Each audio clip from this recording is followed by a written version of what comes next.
everybody. It's time for a bit of Talking Bollocks with me, your host, Howard H. Smith. Yes, it is I. I am back for another dose of bollocks in your ears.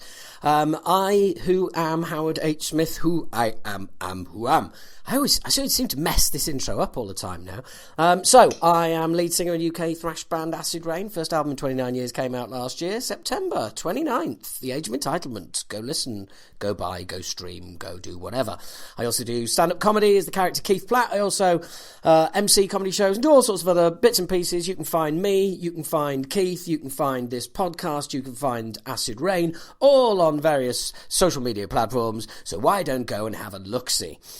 You can also support this show, get extra exclusive content, partake, ask some of your heavy metal heroes questions you've always wanted to ask by becoming a patron. That's right, patreon.com/Howard H. Smith. For just $5 a month, $6 including tax, you get yourself a shitload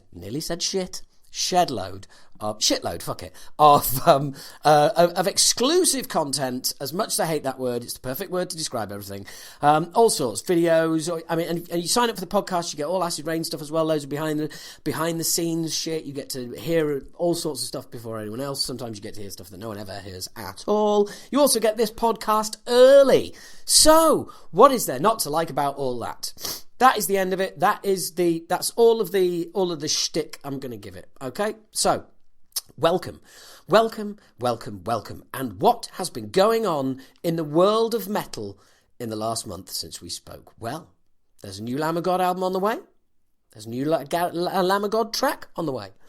And good old Dave Blythe, sounding slightly better than normal, but still, it's still Lamb of God, isn't it? It's just meh for me. I don't know what it is, but, look, I'm going over old ground here.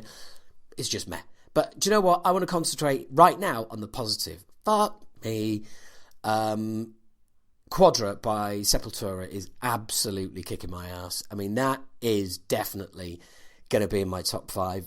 I'll be surprised if it's not my album of the year. Got to be really, really honest. I will be surprised if it is not my album of the year. I said it twice. I must mean it. Yeah, seriously. This could be the album to win you back over if you haven't liked any of the previous albums since Max left. So that's all I'm going to say, really. But there's definitely a bit of controversy popped up about this. Derek Green did an interview, and he referred to people find it hard to move on, and that was kind of like the kind of clickbaity headline. Now, what I thought he meant was that, a lot of Sepultura fans find it hard to move on, have found it hard to move on and get kind of on board with Derek being in the band now. But it was taken by Gloria, who would be Sepultura's manager and Max's wife, rather badly. I think she felt that it was directly aimed at the original Sepultura camp, and so I made a note of this just to say, yeah, do you know what? I totally agree with Derek. People do harp on about it all the time, and just think, he's been in that band over 20 years. He's been in it longer than Max ever was, and yet he's still fighting that closed-minded attitude. And I just thought, yeah, that's a really good point. But apparently, Gloria took it slightly differently. So she came back with, hey, I have a shout out. Fuck you, Max and Igor never ever talk about a reunion. Why do you think they left? Lol. You're not needing to talk about Max and Igor to get some press, are you? Yeah, it's hard for you to move on. Max and Igor can return to their roots, and all you can do is sing lyrics my husband wrote. Right, okay. So, it just seemed a bit odd, really. And I don't know. Is it sexist of me to say that I just think it looks a bit lame that she weighs in on this, and it almost looks like she's kind of defending Max, whereas I don't think that's the case. I think she's just wound up about it. But the whole thing is just a bit of a pathetic soap opera that's been running on for so long now. Who gives a shit? Who really gives a shit? And once again, new Seps album is absolutely kicking ass. Fucking brilliant. So let's move on. I don't know why I've brought that up, really. I haven't really got anything to say, have I? I haven't really got anything to offer on that, other than it just looks like she's kind of weighing in for Max, which is a bit odd. It seems to genuinely have annoyed her more than anyone else. So, I don't know, shit happened. You can probably tell my nose is getting blocked. Hang on a sec. And through the magic that is the pause button, there, I sound a little bit better. Or maybe I don't, but fuck it. Anyway, moving on from the non-controversy of Derek Green and Gloria Cavallera arguing, there's a new Machine Head song as well.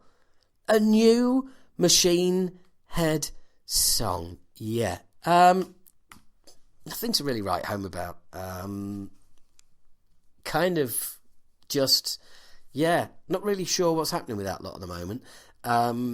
Everything just seems to be kind of like, there's a new song here, there's a new song here. But by the way, we're also travelling around the world, doing playing an album that's over 20 years old, with 2 lineups. It's just all a bit fucking weird, really. I don't know.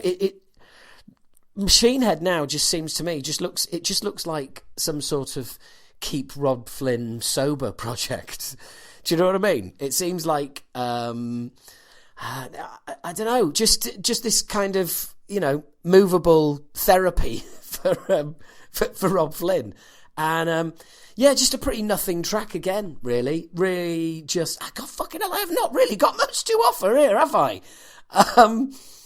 But I tell you what I have got a lot to offer on. Look, I like Testament. I love Testament. I'm a big Testament fan. My mate Gene plays drums in them. Okay? I've had Chuck Billy and Gene on the show. Probably going to get them on again. But the lyrics to Night of the Witch are absolutely just abhorrent. I just don't understand why, when somebody brings lyrics like that into a band, why someone somewhere doesn't just go, no, mate, no, that's not happening. Just give me a second, I'm going to get the lyrics up. I should have obviously already done this, but I haven't. Okay, so I'm doing one of those ultimate knobby things now, which is like, reading lyrics out of context. Any lyrics can sound a bit shitty then, but I mean, I don't know. I just don't know. I really don't know what to say about this. There's just some. Behold the devil's sign. Beware of witches in the sky. Who is ready to fly? Unleash hell. All night they cast a spell by the light of the moon. Now, right out the fucking gate, by the light of the moon is fucking... You should not be able to use that lyric line in a heavy metal song, right? At all. I mean, that is verging on Spinal Tap and fucking Bad News. By the light of the moon, fuck off! And I mean, conjuring in the darkness, desecrate their will, the dead of night has taken flight, assassinate them all, show them the face of terror, show them the grace of hell, black magic of the witch, shall never break the spell, conjuring with power, mystical and formless. What? I mean, if I just... Surely you walk in the rehearsal room, go, lads, I've got the lyrics, yeah, sorted that song. Oh, great, what are they? Here we go, lads, right. Someone in the band is going to look at me and go, this is a fucking joke, right, Howard, is it? Yeah, what, you, 5? Have you just watched a Hammer horror film when you were 10 and decided to write down what you thought of it? I mean, it's... Yeah, I look, this is a bit redundant, I admit, but I just think... It's a song about... Night of the Witch is literally a song about witches flying around, right? Doing evil, etc. Behold the devil's pride, beware the... I mean, it's just not working for me. I guess that's what I'm saying, all right? But have we not moved on? I'm not entertained. But haven't we moved on from lyrics like this? Although I have to...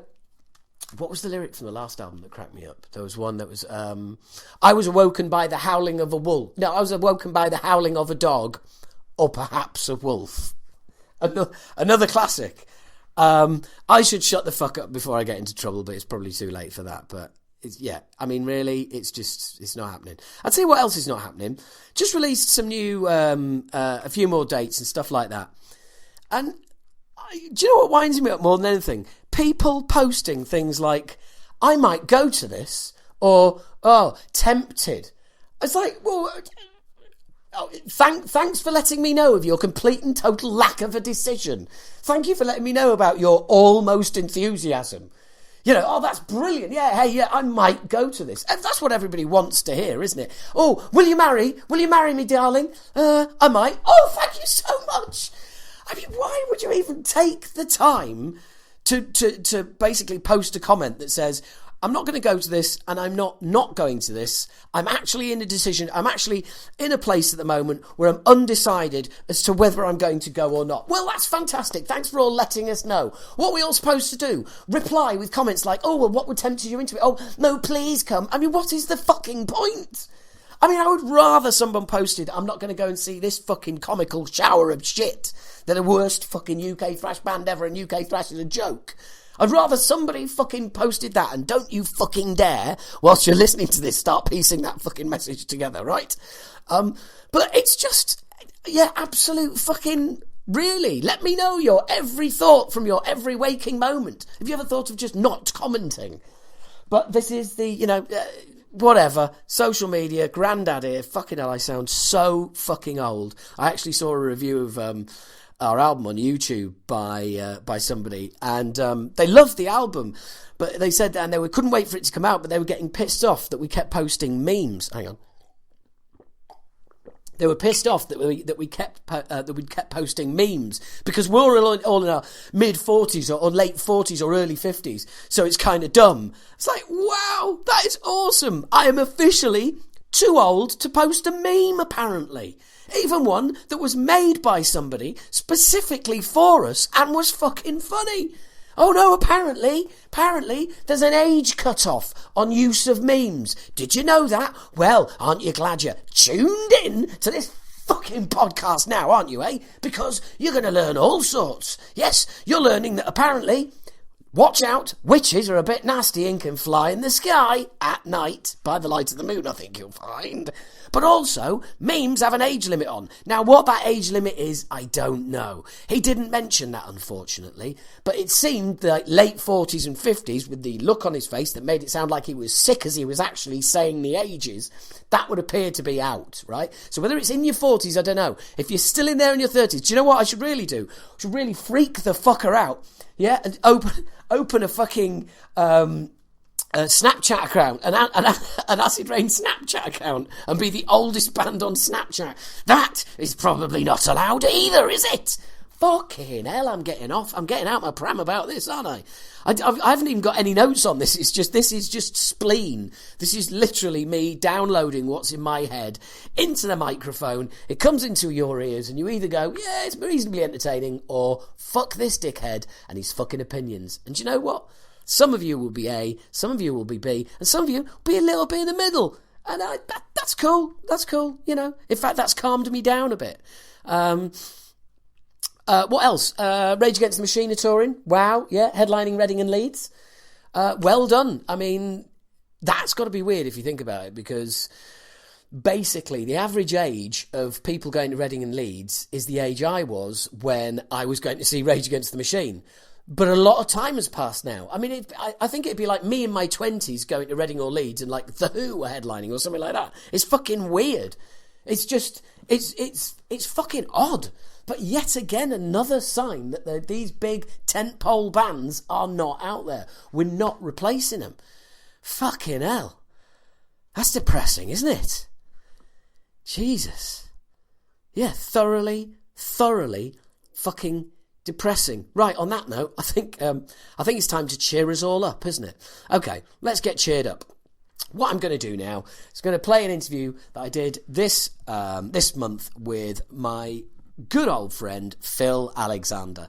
You're going to hear a lot of old days talks about in this, so I'm not going to start saying. But needless to say, I was going to even give you the story of how we met, but it comes up in the interview. Needless to say, knew Phil way back in the day, right from the off, right from the beginning of Acid Rain's career. So it was great. We hadn't spoken for years, and it was really great to catch up.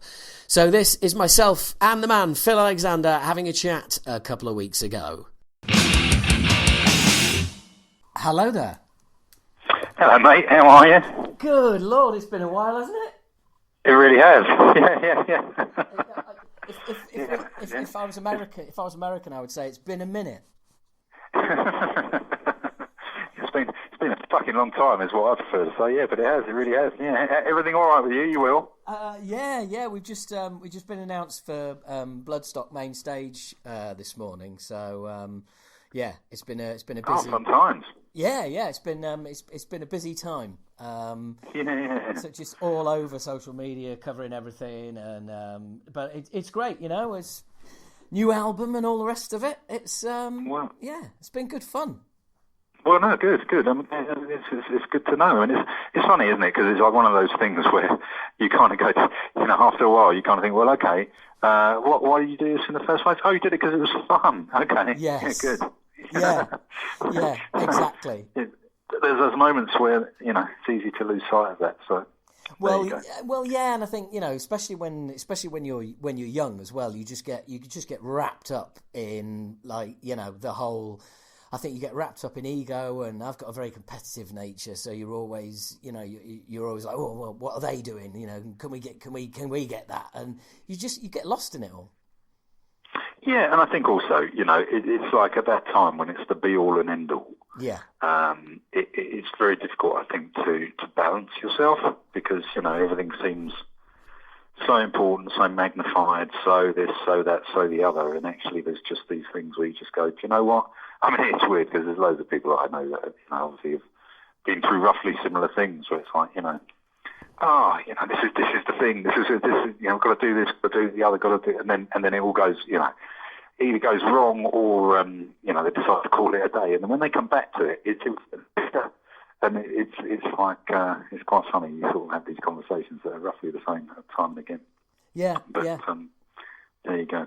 Absolutely. So, well, I'm glad you're in good shape, as it were. So Melanie dropped me a line a little while ago saying, look, you're around on the 21st to maybe hook up and have a drink, but I've got to be honest with you, I'm not sure that I am around on the 21st. I did say I'd let her know, so I'll reply to her, maybe fix another date. But man. It'd be great to catch up because I still have. Funnily enough, do you remember the first time we met? The very first time.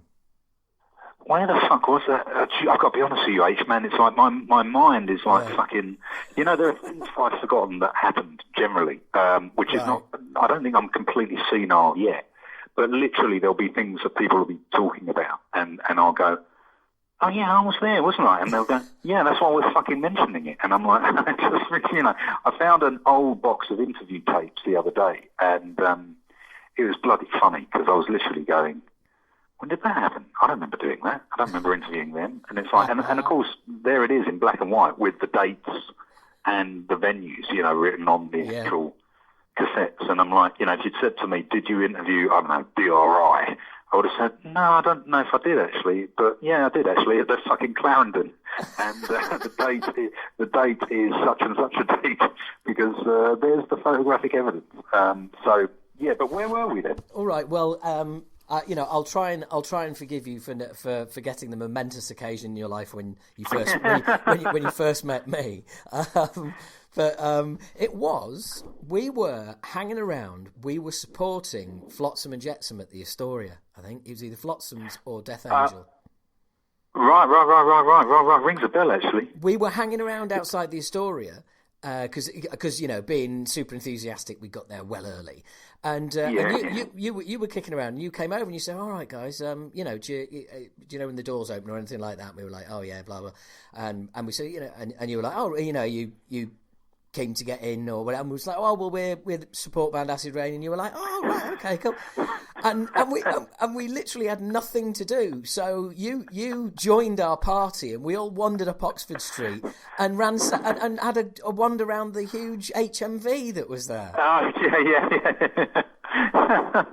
And, that is quite funny, actually. That is very amusing. I think you were at the time, you were working for that legendary European magazine, Enfer. Yeah, I probably was. Yeah. No, I would have been. It was one of those things where, that's how it started, So I would have been all of about 18 because I started writing for them when I was about, I started writing for them when I was 16. And so fucking hell, it's like that is actually also how I first met Martin. Martin was the first guy that I actually met from any label. Oh, well, you were in for a treat, weren't you? But yeah, that's that. And well, we would have been the same age as well. So it was your sort of first forays into into the thrash metal live scene. And, it was probably our second ever London show, probably our third ever gig. We're all the same age. And it was just, for some reason, honestly, I have crystal clear memories of it. I can actually remember being stood chatting to you in the metal section in the HMV. I can't remember what the album was, but it's just insane. It might have been, actually, at that point, though, the weird thing that might have happened as well, it might have actually been just before I joined Raw, because if it was Flotsam, because they played, I think they played in the summer of '88 at the Astoria, and I basically joined Raw around that time because I was down at university and I was finishing my degree, and basically I got a phone call from a PR saying, Malcolm and Dante and all that are launching this mag, blah, blah, blah. They need someone who knows about thrash metal and all of this stuff, etc., etc. And so the magazine was launched in August at Donington that year. Raw was launched in. So it might have been just on that cusp. And I'm wondering whether that weekend was actually the weekend that I came up to meet them, because it was weird. What happened is that I was like, I didn't really know Malcolm and Dante or any of those guys or anything. I knew of them and I'd seen them at gigs and what have you, but we weren't pals or anything like that. And it was a bit like, well, it depends what they're going to do with their magazine. I'm not really sure if I really want to be involved with what they're doing. And I wasn't really thinking of writing, really. I was writing in French for a French magazine, but that wasn't what I was, I had no idea what I was intending to do. So it may well have been the weekend that I came up, because there was definitely a weekend where there was like something like 3 shows in a row. There was a Friday, a Saturday, and a Sunday. It was. And I can't remember if this was a weekend, but there was definitely a weekend where I was like, I came up to see these shows and to meet those guys. So it could have even been then. But it's funny. No, I think it was. It was those 3 shows, wasn't it? It was Flotsam, Nuclear Assault, and who was the other one? I can't remember. Yeah, no, I mean, it could easily have been. I think it was. Yeah, I mean, I think it was in June that show was, because I'm just thinking about the time frames. I think there was a situation whereby, we definitely launched the mag in August at Donington, and in that year, and because it was also the year that I finished my degree, and also I was working, for a month before we launched, so it would have been July. So I would have met them in June. That's for sure. So yeah, fun times. There you go. Anyway. It's insane, isn't it? Like just how time passes. I mean, But also it's quite funny as well, because there was a bizarre set of circumstances where I did meet various people kind of unwittingly at various points. So I was down at university at Bristol, and I had an MSN sweatshirt. And I was in a boozer having a drink with some mates of mine, and these 2 guys come over and go, where'd you get your sweatshirt from? And I went, got it from the label, don't want about it, kind of thing, And I wasn't being a dickhead, but they were like, yeah. Well, actually, as it turns out, we've just signed for the label. I'm like, oh, really? And they're like, yeah. It was Jim Hinder and Steve Grice from Onslaught. And I was like, Oh, right, okay, nice one. So, yeah, quite amusing. Yeah, I mean, he was such a top man. He really was. Yeah. And Yeah. I don't know anyone that's kind of had a bad word to say about him. Well, no, not at all. You know, and I think that's the thing that he sort of, you know, his whole.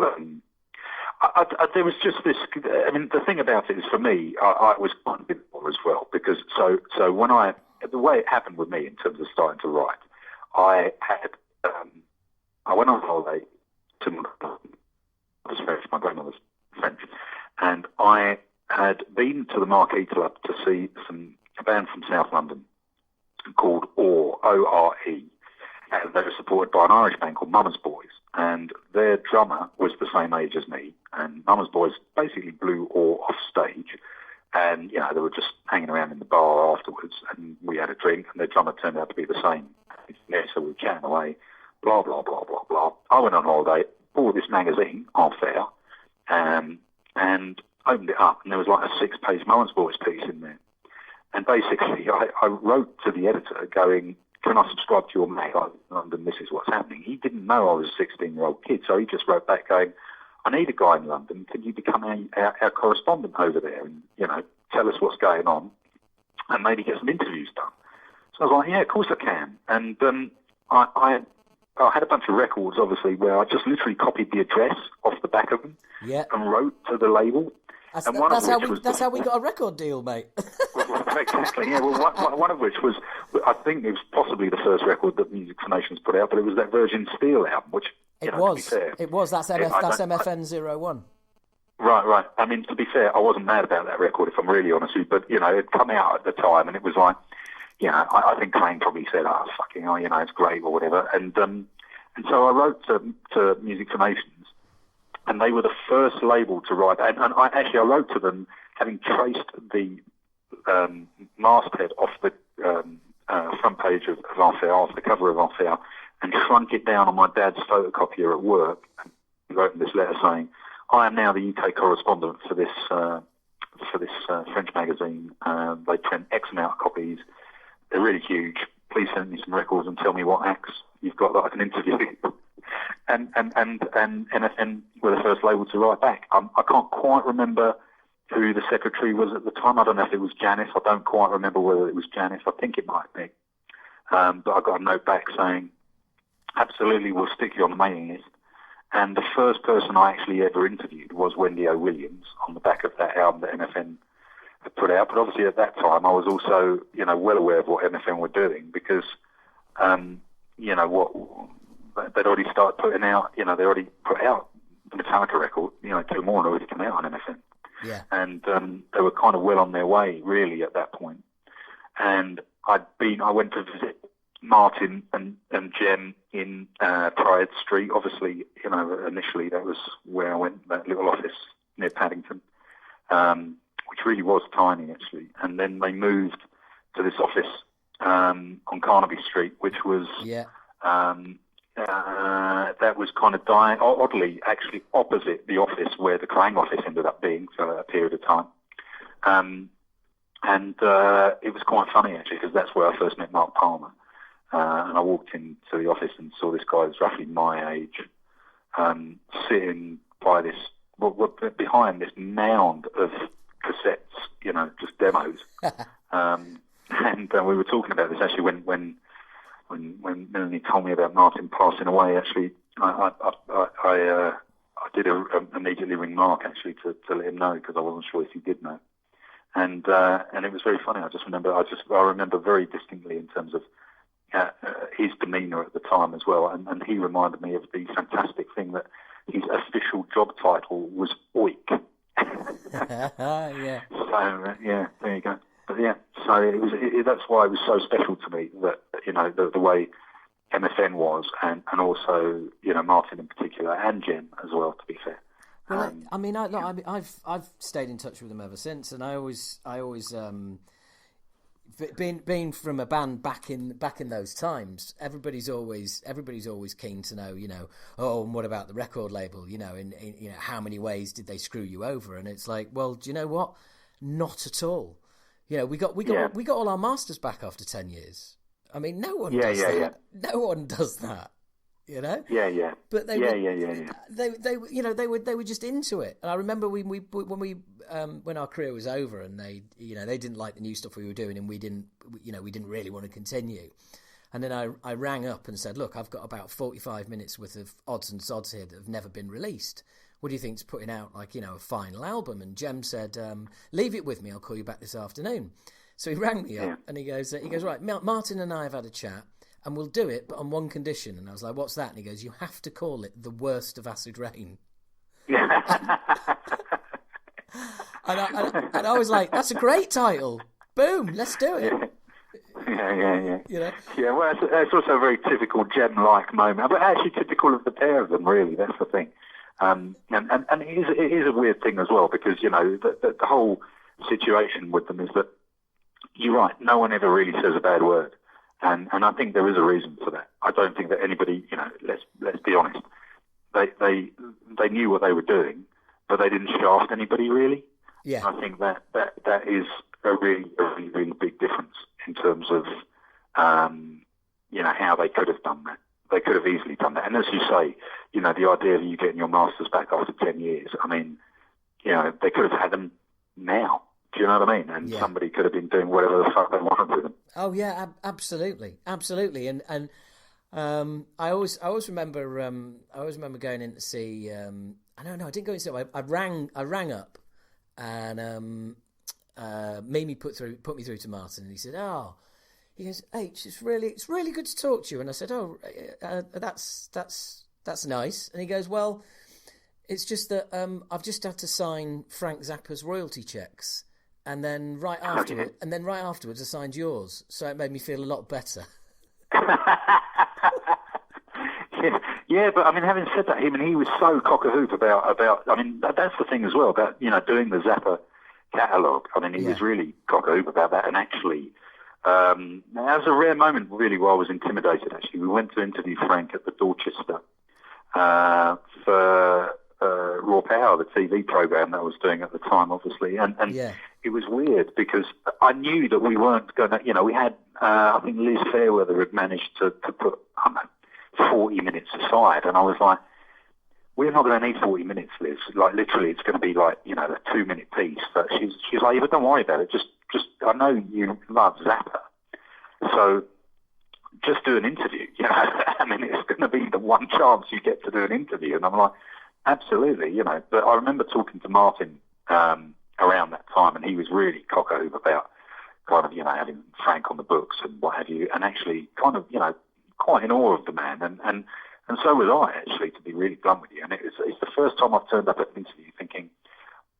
I mean, I was never, as you know, particularly well prepared in those days, but well, I really wasn't, I mean, and even, in fact, that there were even, I didn't prepare anything for TV interviews. I definitely didn't prepare anything for print interviews. It was just like, okay, let's just chat and see what happens. Whereas, in later life, I've become much more structured and when I edited Mojo for 15 years, and suddenly you realise what you need to be is completely super prepared before you've even commissioned the fucking piece, actually. But anyway, the coming back to the Frank thing, the one thing that I was really petrified of, I was really worried about what the first question is. What am I going to ask? What's the first fucking thing you ask Frank Zappa? Yeah. And actually, in the end, the weirdest thing happened because I was talking to this sound man, and this sound man was going, he's a Canadian dude. I ran into him in the street the other day, actually. He was going, man, the thing about Frank, he's so prolific. I mean, how many records do you think he's actually made? And I went, do you know what? I don't actually know, because some people say he's made 50, and then there's this discrepancy because he's been putting out these things called Beating the Bootleggers. And when he said, the first question was, he sat down. There is another story before that, actually, but we'll just get to this bit. He sat down, and I said, Frank, just to be honest with you, quick question, how many albums have you actually made? And he literally kind of looked at me and he went, do you know what? I really don't know the answer to that. You're going to have to give me 5 minutes to think about it. And I'm going to have to kind of get back. And it was absolutely brilliant because what it kind of proved was that he was not the inscrutable Frank Zappa. Yeah. The first question was hard for him to answer. And then I was in, and off we went, and we had a fucking brilliant conversation that went from, loads of stuff through to, I think, probably obviously to the Raw Power audience. It was like, tell us about Steve Vai then. Really having him, and like getting him to transcribe all the shit you can't play anymore. Tell us about that. But it went all the way through that, and it ended with him basically saying he wanted to run for president. And I thought he was joking, and he really wasn't. But, obviously he didn't live too long after that, to be honest with you, which was rather sad. But the actual day started brilliantly because we arrived at the Dorchester. We were hidden behind the screen, so we couldn't be seen by, the well-heeled guests of the hotel, because I was wearing a leather jacket and had long hair and all the rest of it. And they said, who are you here to interview? I said, Frank Zappa. And they went, is he one of those rock things? And which suited it perfectly. Frank Zappa, the rock thing, Yeah. Absolutely brilliant. But we went into the suite to speak to him, and Gail was there, and Liz showed us in and what have you. And Frank was desperate for a pizza. And his tour manager turns around and he goes, that lighting thing that you've got, we had this big circular reflector called a Lazulite. Yeah. And he said, that lighting thing, the case is perfect. I went, the case is perfect for what? And it's perfect for me to smuggle a pizza into the room. And I'm like, can't you just call one? And then, they bring it round. He goes, no, we're not allowed to do that. It's the Dorchester. Yeah. So, it was quite a thing. So basically, Zappa used a piece of kit that we brought to smuggle in the pizza that he needed, and then we didn't interview. But anyway, I digress. You provided pizza camouflage. Exactly. Yeah. Top pizza camouflage for Zappa. That's awesome. And so you, where did you go from Enfer? What was the first? Because I remember you were only there for a short time, or after we met you, it was a short time, and then you were you popped up all over the place. Well, no, so Off-Air, basically what happened with Off-Air was this: is that I had joined really like young, and then actually it kind of folded because it turned out that the guy who ran it had been laundering loads of money. And just as this was happening, I had started working for another French mag, but just as this was happening, that's when I got a phone call from a woman by the name of Maggie Farron, the PR at the time, who you may remember. And she said to me, yes, so these guys have left Kerrang and Melhammer, and they're putting together a new magazine, and they do need a guy who knows about kind of thrash metal and the more underground orientated stuff that's going on. Yeah. And at the time, there were two different kind of strands of obviously there was the thrash thing going on, but, the noise scene was quite virulent. The hardcore scene was also pretty virulent. And, I was down in Bristol at university, and Bear and Beano, who you might remember ran a fanzine called Skate Beauties from the Fifth Dimension. They were down. Wow, yeah, that's a name I haven't heard for God knows how long. Yeah, so they were down there, and they were putting on loads of shows, and then Shane ran Manic Ears out of Bristol. Obviously, I got to know Hammy, who was running Peaceville, and obviously Digby had started Earache. So there was just a convergence of people and loads of great shows, and so I ended up literally going to see Malcolm and Dante and Mark Putterford at Raw, and saying, look, these are the things I like. Are you remotely interested in this? And if you're not, then don't worry about it. Because, I hated hair metal, and I still do. So they were like, oh, no, exactly, spot on. That's what we need. We need someone who knows about this shit. And that's how I started. So I was a staff writer on Raw before we launched. And then I went from being staff writer to reviews, to features, to editor. And then I went from there to become editor of Kerrang. And then after that jump there, when you went to editor of Kerrang, was that like was that a sort of wow, this is a dream come true moment? It was a very strange time for me because I literally on Raw we were very proud of the fact that we were kind of like literally there was a sort of a sense that we were going to be Kerrang at their own game, and that we were going to by the time that I'd really got involved in Raw in a major way as well. Music had started to change again. So we were quite early in adopting, even though there was still all this hair metal stuff going on, we were quite early adopting a more alternative approach to things, you know, because Raw was not a dyed-in-the-wool heavy metal mag to a degree.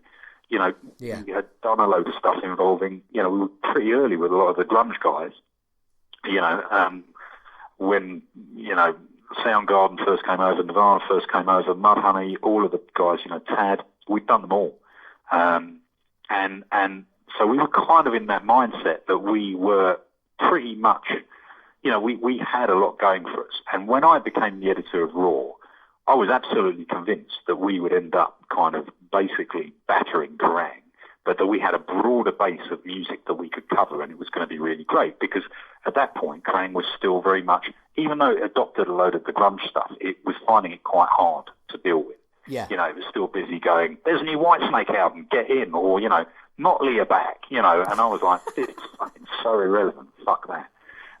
So it was a weird one. When I was asked to apply for the job of editor on Kerrang, and I actually went home unsure as to whether I should do that or not, because even though I'd read, you know, I bought the very first issue of Kerrang, and I'd read it probably up till about issue 56 or something like that, I was really unsure as to whether it was the right thing to do. So I went home and did a list of pros and cons, and I just realised it was a job I couldn't turn down. But my conversation with the powers that be at the time was really simple, which was, will you let me do this as I see fit? Will you let me run this magazine as I see fit, musically and in terms of where we are as a, you know, in terms of team and in terms of everything? Because that's how I'd like it to be. And if the answer is no, then tell me. Yeah. And obviously Jeff Barton was still part of the Kerrang family at the time, and he'd been absolutely responsible for launching the magazine as well. And I idolised Jeff from his writing in Sounds. You know, I never really had journalistic heroes. That's never how I was. I was never somebody who sat there going, Jesus, Nick Kent is an amazing writer, and, you know, and it wasn't. I was never like that. All my heroes were musicians, you know. But yeah. Jeff Barton was a man whose stuff I'd read in Sounds and who I respected and admired so deeply. And he changed the language of music journalism to me, in the sense that he made it very clear that you could be a fan of this music and write about it. And I think that was the that was the founding stone really of Kerrang, the idea of by fans, for want of a better term, which, you know, now people think that's obvious, but actually in those days it wasn't obvious. So when I arrived basically to do the Kerrang job, I really kind of wanted to restore the idea of that kind of sense of positivity and fandom, but I also wanted to work with, you know, the industry, so to speak, to try and develop acts so we could be really, instead of having this attitude of, come on then, impress me, which is what a lot of, you know, weekly publications had, you know, The Enemy and Melody Maker. What I wanted was a sense that we were on the side of the artists, and because that's what I felt Kerrang always had represented. I just felt some of the time it slightly got lost. And there was, as I said, you know, post-grunge, there was a different way of looking at what music was. And there was a wide open arena of music that was fucking present itself in the next few years that I could kind of see. So for me, it was really, really interesting, because I was like, you know, obviously the answer that came back from Jeff and from Nathan was like, look, yes, we want you to do it as you see it. And you know, to if it means changing some of the stuff that's in there, then change it. And it just meant that what we could do is we could, you know, be a bit more forward-looking, and that we could work with labels and artists and management companies to develop things in the right way. Do you, when you say to develop things in the right way, do you think? Because listening to all of that, to me, it sounds like, and you know, I don't want to make a glib soundbite out of everything that you've just said, but to me, it sounds like you had a lot of traditional metal journalists at Kerrang. They could see the way things were going.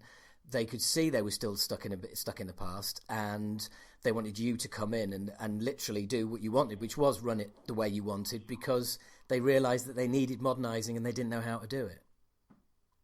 It's a difficult one to say that, but I think it's this. It's that it seemed obvious to me that we could no longer go, all right, do you know what? Here's the hottest AOR record of the moment. I mean, obviously, for me, naturally, well, this is the issue. For me, it was the type of music that I didn't like anyway. Yeah. So it wasn't really much of a, what am I going to do? Like betray some kind of unspoken creed. But to certain people, it must have seemed that way.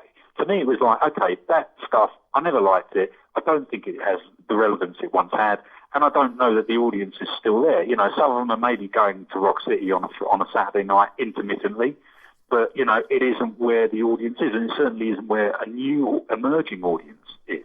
And I think that's the thing that was really exciting about, you know, I started at Kerrang in 93. I think it was summer of 93. It was still super exciting at that time because you did still have like massive rock bands that were gateway bands. You know, Guns N' Roses had been almost dehumanized. They were so big. You know, the Metallica were absolutely huge, but also Nirvana were massive. You know, all those grunge guys were massive, and these were ways in for people into music, but music that sort of had a credibility and a heart, and then you could see that would expand. But what I mean about doing things in the right way and trying to develop things or what have you is really to work closer with labels and with people within the industry. So, for instance, I'll give you an example. One will involve Martin, but the other one will involve how we used to work with the Monsters of Rock Festival.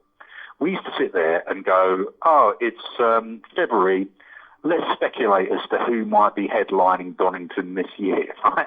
Literally, Malcolm and I would go, who do you think it might be? I might be AC/DC. Let's put that in. We'll put that in, right? And then we'd get these phone calls from Maurice Jones's people going, how dare you say AC/DC headlining Donington? We're not even in discussions with AC/DC, you know, blah, blah, blah, blah, blah. So in the end, what I ended up doing is sitting down with the MCP people and going, MPC people, and basically going, okay, I'll tell you what, why don't we have a conversation as to who could be on at Donington this year, and why don't we work with you to basically try and make that festival better? And that's how the Kerrang signing tent came about, and that's, I think, we did a Kerrang stage voted for by the readers. Yeah. Blah, blah, blah, blah, blah. You know, originally it was, as you know, a one-day festival, then it expanded, and the idea at one point, you know, when Stuart Galbraith was renaming it from Monsters of Rock and changing it to Download, I think he actually turned around and said, do you think Kerrang would want an interest in this and come in as kind of joint partners? Now, at the time, the company that I worked for, you know, we weren't in the business of being concert promoters. And it's an odd one, really, because, you know, we had a very close relationship, and we still do have a very close relationship with Download as it is now, and obviously Coppo being there, it's a relationship that him and I have had for a million years now. But I think that's what I mean about changing how we work. Let's work with people and develop things for the greater good.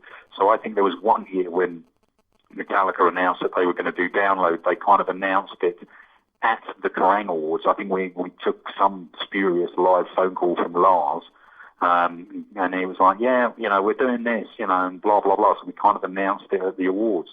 But coming back to Martin, the way in which we would work with labels, for instance, Martin was a really good example of that. We would sit down with Martin and Jen in a restaurant round the corner from the Kerrang office, just off Carnaby Street, a restaurant called the Andrea Doria on Beak Street. Yeah. And sit in there, start about quarter to one, maybe leave, about 5, completely, whammoed. Yeah. Or in some cases, I think there's one case in particular, I think we might have gone straight into dinner because we'd kind of, we had lunch and we just carried on and then ordered another something to eat, at 7 because we were still carrying on upstairs, to be honest with you. But the way in which we would work with him, for instance, is to literally go, okay, well, what is there that we can do with the roster of acts that you have? Now, obviously, not every single act that MFN had we loved, but there were acts that we really did like. And, I remember in particular talking about, the importance of Paradise Lost.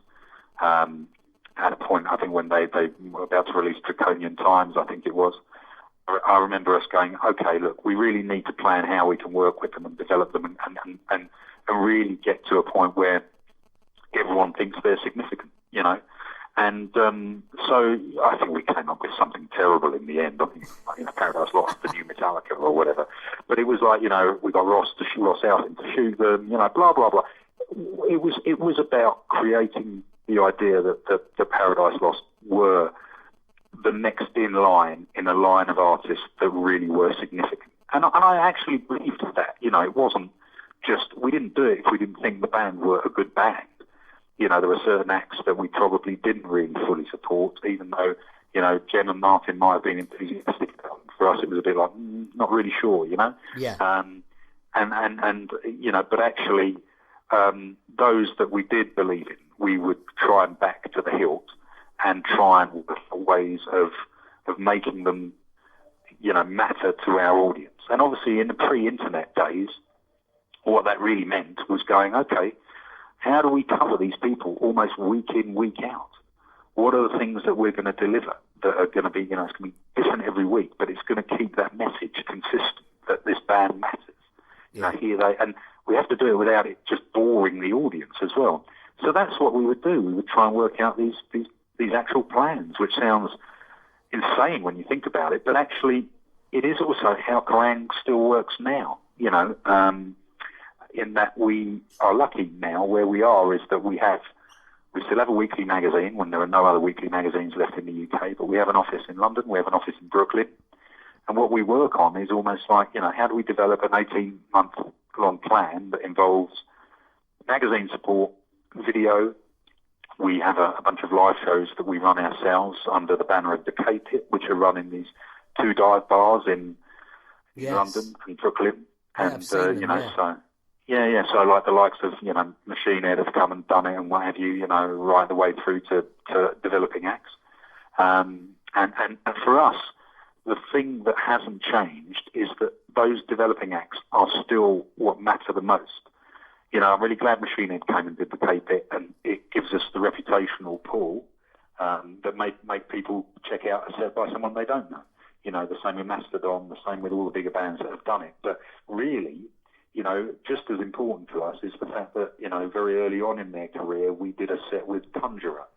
And Conjurer, I think, are an amazing band. And I think that, they've had a good 12 months since we did that set with them, to the point where they now have also, they're still signed to Holy Roar in the UK, but Monty Connor has kind of signed them for the States. So that's really important. And it's still about developing artists in the right way. So that those principles that came from the 90s haven't really shifted. Right. And the idea of people still being mad enthusiastic about it lies at the core of what we do. And what about the other way round? Have you gone to bat for bands and taken them to a label or steered a label towards somebody and said, look, if you were to sign them, we'd get right behind them because we love them, Yeah, but I mean, it's never been quite as... I mean, let's put it this way. We've never been that... we've done that in a way, but actually, I guess, simple example was... It's more to do with, if we hear a demo by a band, even to this day, we tend to react to it in some shape, way or form. But there are a few really simple examples. We did a couple of Kerrang weekenders down in Canberra Sands. They were... it was like literally, we booked the venue, we booked 50 bands, which was a fatal error on my part, to be honest with you. You can't fit 50 bands on that fucking site, even if it's over 3 days. Especially when I remember the first tour bus turning up and the dude going, "Where's the turning circle, mate?" And I went, "You fucking what? Turning circle? There's a roundabout at the end of the road there, mate. If you turn around there, maybe you might be able to turn back around." Anyway, whatever. but one of the bands that we did put on there that were a demo band, they were on the Sunday, so it was Friday, Saturday, Sunday. They were on the Sunday, and the Sunday was the night, the day where it was like everyone was going to fuck off home, so, we only had 6 bands on there.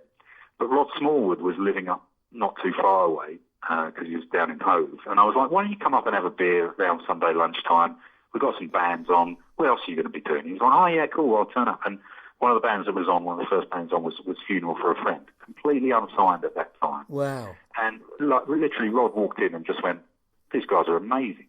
And they ended up signing a deal with Sanctuary, and it kind of went on from there. Yeah. The other band that played the weekend, and that arrived 2 days early, actually, and they were a demo band with Biffy Clyro. And it was hilarious because it was that first Friday, as I was saying to you, when where's the turning circle? Yeah. Anyway, we get to the end of the night. I'm sitting in the production office going, fuck me, just about got away with that, haven't we? And there's a knock on the door, and I open the door, and there's these three geezers standing there. I'm like, sorry, can I help you? And they're like, oh, yeah, we're playing. And I'm like, right, who are you? And they're like, oh, we're Biffy Clyro. I'm like, oh, right, okay, great. But you know you're playing on Sunday.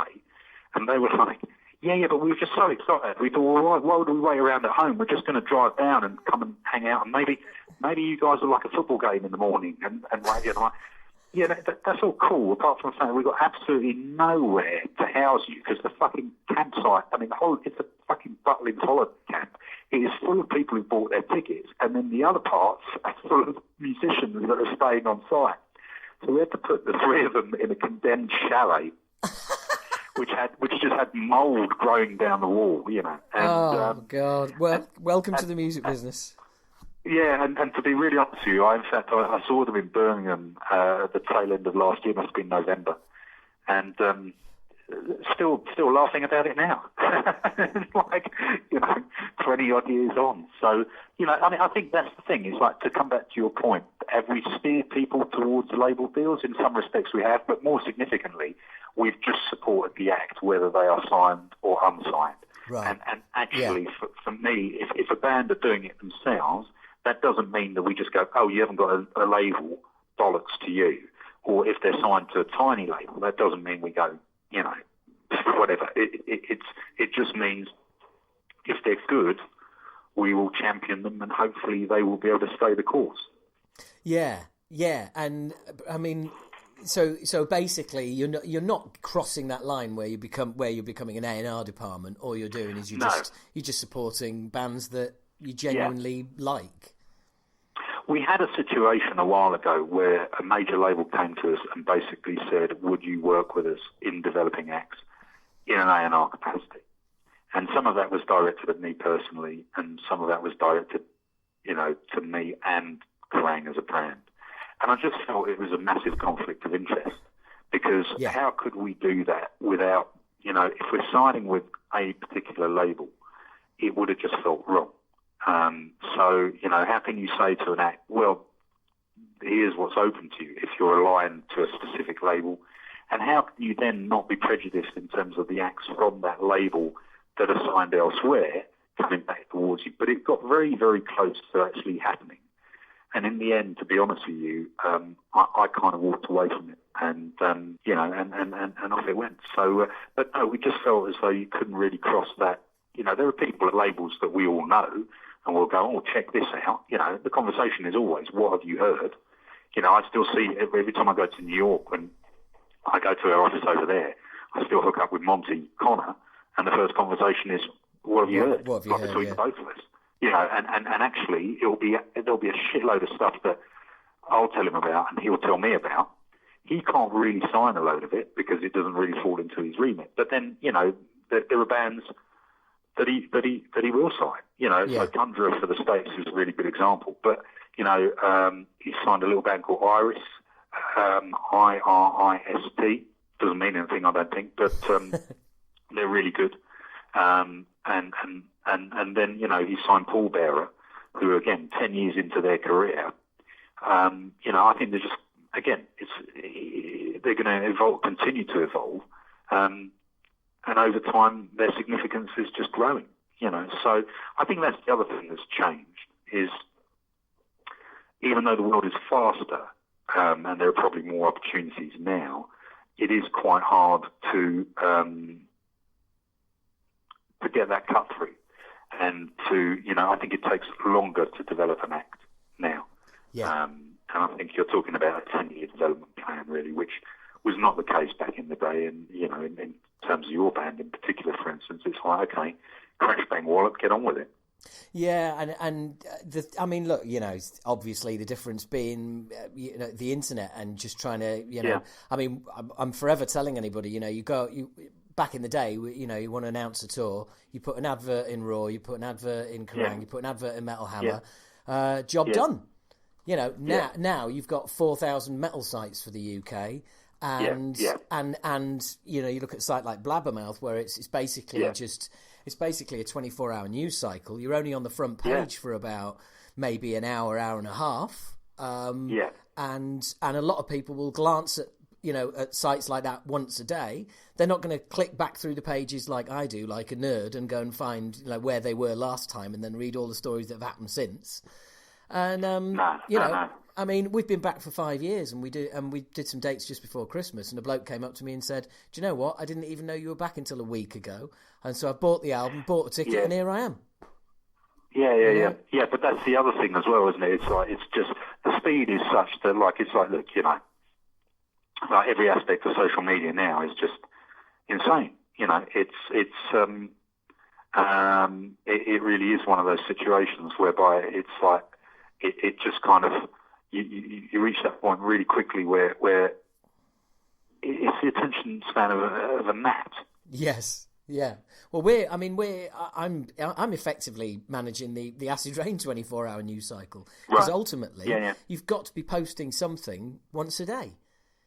You know, and you can't just constantly keep posting about your new T-shirt or you're doing some gigs or stuff like that. You know, you've got to have a tone of voice, and you've got to broaden the conversation and ask, you know, and ask your audience questions and get them involved. And I think I see a lot of bands that is just like, you know, you're just using it as an advertising channel, and it's not speaking to anyone. It's, you know, it's speaking at them. Yeah. But then again, that's the other thing. It's like, you know, I mean, the thing about social media that's amusing to me is like there's almost an inbuilt obsolescence. So, you know, I mean, my son is 18, right? And the idea of him relying, he might still be involved in Instagram to a degree, but everything's moved again. And it's like, well, where the fuck have you moved to now? You know, the idea of there being like, you know, forget about, I mean, Facebook is so gone as far as he's concerned anyway. And he was never really that involved in it, but literally he's just moving the whole time. And it's like, look, and whenever I spend my time asking him where he gets information from, it's just bizarre, you know, because it's this maze of kind of sources. And it doesn't really, you know, does it mean he's engaged? Well, in some cases it really does, actually. But actually, in others, it's just like this wall of noise that just hits him on a 24-hour basis, pretty much. You know, it's weird. Really weird. Yeah, well, us old people took over Facebook fairly early doors, didn't we? And started posting pictures of our dinner and shit like that. And, yeah, I mean, I've never really been on it, and I don't. You know, the truth of the matter is, I'm a terrible user of social media, because I've got to be honest with you, I don't really give a fuck. I've spent eons I'm really happy sitting in my room on my own. That's the thing. And actually, it sounds very antisocial, but I kind of am that way. I'm not the most sort of like, you know, hey, you know, fucking hell, you know, look at me, I'm doing this. I'm like, fucking whatever. You know, I mean, the best that I get is, you know, as you know, sticking up some fucking old album sleeves on Instagram, and then even then, half the time I kind of lose vague interest, and then just go, whatever, let's move on. But it is weird, you know. It's like, I think it's one of those things where it's just not the most natural thing for me, because generationally I don't come from that time. I don't come from the time when I had to go, let me tell you about me all the time. Yeah. You know, but I think that's what's happened. You know, you're in a situation whereby this is the state of play now. People want to go, oh, you know, let me tell you about me. Let me tell you what I'm doing. Let me tell you what, like I said, what I've had for dinner. Yeah. I mean, fuck me, you know, why? Why do I want to know what you had for fucking dinner? Well, it's the it's the increase in importance as well. Because the knock-on effect of this is that people then think that their opinions are carry a lot more weight than they do. So that's where you and ultimately this is where you get, you know, people complaining about stuff, saying, well, I don't like this, so therefore, you know, what can I do about it? You know, how can I get rid of this? As opposed to, well, I don't like it, so I'll just move on.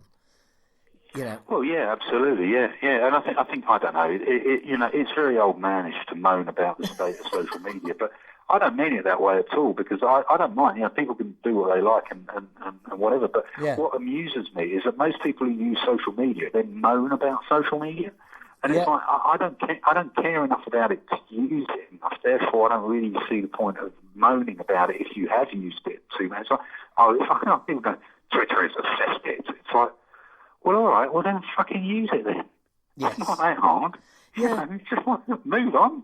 Well, I mean, I admin 9 social media accounts, so I'm far from one to slag it off. But I do have to regulate that, and I do have to just kind of, take a step back now and again, and, you can get involved in pointless debates and all sorts of things like that. And I think ultimately the best way to use it is the way you use it, which is, like when you feel like it, as opposed to, every 20 minutes. But I think there's also this other thing of like, people needing to be on 24 hours a day. Give me a break. Why? What are you going to miss? It reminds me of my grandfather, right? My grandfather used to wake up at 5 a.m, listen to the news on the radio. Then he'd listen to the news at 6 o'clock. Then he'd listen to the news at 7. Yeah. This would go on throughout the fucking day. But of course, he would have to watch the 9 o'clock news on TV that night, which used to drive me mad because it meant that I would miss not the 9 o'clock news on the one day that it was on, because Granddad had to watch the real news. And I'm like, mate, it's like that. But what could have possibly changed? I mean, the dude read 4 newspapers, listened to every fucking the news on the hour. By 9 o'clock, do you not think you're pretty well fucking informed? And the thing that's amazing to me is that that now we're in that position times a million. Yeah. And it's like something. What really makes me laugh is that something that happens at 5 o'clock on a Friday. By the time you get in on the Monday again, that feels as though that happened 20 years ago. Yeah. And it's hilarious because what is the day? What day do records come out on now? Yeah. Well, they come out on a Friday. Yeah. And the most hilarious thing is that they come out on a Friday, and by the Monday, they can be gone, literally gone in people's kind of attention span. Yeah. You're kind of going, that's insane.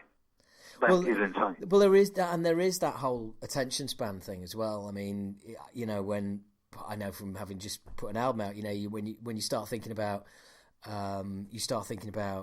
what's going to be the first single, what's going to be the second, and you have to think about that first 30 seconds, that first 60 seconds. Is there enough going on there to be able to grab people, and designing the artwork? Yeah. Is the album cover going to translate to a T-shirt? Because now that's more important than anything. Yeah. But then again, you see, I actually think those are standard values. Actually, if I think about it, because I think to myself, it's like I've always thought that it's like the first tune on an album is crucial. And I've always thought that the artwork on an album is crucial. And I think agree, that actually what's happened is that, people sometimes have just put out just whatever, and some of my favourite bands included, actually. You literally go, well, what is that? But by the same token, you also think about, the iconography of rock music, and you just know that there are, some amazing records had the best artwork. The first 6 Sabbath albums, Motorhead records, blah, blah, blah, blah, blah. There's loads of Zepp, in terms of their own artwork, is like, that's an art form in itself almost, in terms of how their records look. But I think it's one of those things where when you go beyond the obvious into what engages an audience and makes them care about you more, that's where the real challenge lies, because it's a little bit like festivals in this day and age, how many more acts could you possibly cram onto a bill in 2020? Because every festival has a zillion and one bands, and you're kind of going, well, I don't really know where to look anymore, because and again, without wishing to sound old manish, how about the festival that actually puts together a bill of one day with 8 really fucking good bands, and there's a feel and a flow to how this day is going to work for you as a member of the audience. So I think that cut through is really important because of just the fact that there's just so much noise all the time. Just, you just can't get away from it. Even if you participate in social media in the kind of, in the minimal sense of the term, you are still probably looking at your phone, checking your phone 2 or 3 times, between the start of the day and lunchtime, if not more. And by the time you've got to the evening, you have absorbed so much information that actually you've forgotten about what there was in the morning. And from an artist's point of view, how does that then work? Because what is it that stays front of mind from your audience's point of view? It's an impossibility because no artist commands an audience that is solely their own. Yeah, and ultimately, you're also fighting against, well, not against, but you've got a stake in the entertainment industry, and during our time in the music business, the gaming industry has become huge, and that is but there is there is a crossover there with a their music, people discovering bands through gaming, and I think that's a good thing. But there's just so many. I see what you're saying. There's so many demands on the listener, basically. And it's the demands of time, isn't it? It's like, look, you could sit in bed, you could actually not leave your bed and just spend your time on your phone, probably from the minute you wake up to the minute you go to sleep, bar the exception of maybe needing a piss and maybe feeling a bit hungry. You could just waste your entire time doing that. And actually, the time that is wasted in terms of those pursuits is amazing because when you think about it, well, you could also be sitting there and actually genuinely listening to a piece of music. And by that, I don't mean having a piece of music on in the background. I think that's the other thing. I think people probably think I'm crazy because I actually still like the process of listening to music. And somebody goes to me, well, what do you do when you listen to music? I'm like, I sit there and listen to music. They're like, yeah, but what else do you do? Why do I need to do anything else? I can just sit there and listen to music. It's pretty good. And that's enough for me because it inflames my imagination. But no one does that anymore. It's always like, oh, I'm listening to music, but I'm doing this, and I'm doing that, and I'm doing the other. Now, I'm not saying you have to be a fucking musical monk and live in an ivory tower with no sense of, life or reality. But I am saying that actually what has happened is the displacement of importance in terms of music or art is very real to me. Yeah. It basically, I see what you mean, and I completely get the whole just listening to music thing. Because I heard the best one ever. A friend of mine the other day said, I had that movie on the other day while I was doing some DIY. I was like, fucking what? Yeah. How does that work? Well, there you go. Yeah. Look, Phil, that is a great place to leave it, but don't go anywhere because I have some questions from subscribers, if that's okay. Yeah, fire away. And there you have it. There is my interview with Phil. Say interview, more of a chat. And what suddenly kind of sprung to mind after all that was I was thinking quite a few of you got in touch after last month's episode and said, can't believe it's taken you this long to get Tony Dolan on your podcast, a friend of mine who I've known for, over 20 years, and what a lovely guy, and why hasn't he been on sooner? And then I follow it up this month with Phil. What a lovely guy, and why has it taken me all this time to get him on the podcast? I don't know, guys. That is the answer. I honestly don't know. But as you heard there, it's been a while, we haven't managed to hook up for a beer yet, but we are going to do that. And Melanie, who he refers to in the interview, is a girl that we both know, who, funnily enough, I met by sitting next to her on at Martin Hooker's memorial, and during the memorial. I don't want to go into it too much, but anyway, we ended up becoming friends just through end up sitting next to each other. Fast forward about 3 weeks, and I'm getting on the train at Paddington Station to come back to my place, and I get this text message, and it says, "Oh, hi H, Melanie from Martin's memorial we met the other week. Are you by any chance on a train at Paddington going out to Heathrow? I think I might have seen you." So I think, hey, so I stand up and I look around and there she is. So I go over and we have a chat. Anyway, it turns out, no, she's not on the way to Heathrow. She's on the way to Hanwell, which is where I live. I ask where she lives. She lives 2 streets away from me. And yet we met in deepest, darkest Shropshire, purely coincidentally sitting next to each other at Martin Hooker's memorial. How odd is that? Hey, life. Well, that's it. By the way, that's that's the end of the story. There's nothing else coming here. That's it. But anyway, a little bit of a tangent. Hope you all enjoyed that. Just to prove that the old ADHD medication is not going to completely eradicate tangents. But how's that for one? Anyway, look, Phil is so embedded in the scene, and some of you old schoolers might be going, "Oh, fucking hell, look at what's happened to Kerrang now." Yeah, well, it's like it's what it needs to be now. Simple as that. It couldn't if it had remained what it was when we all used to buy it, it wouldn't be around now. And yeah, that's the way it goes, isn't it?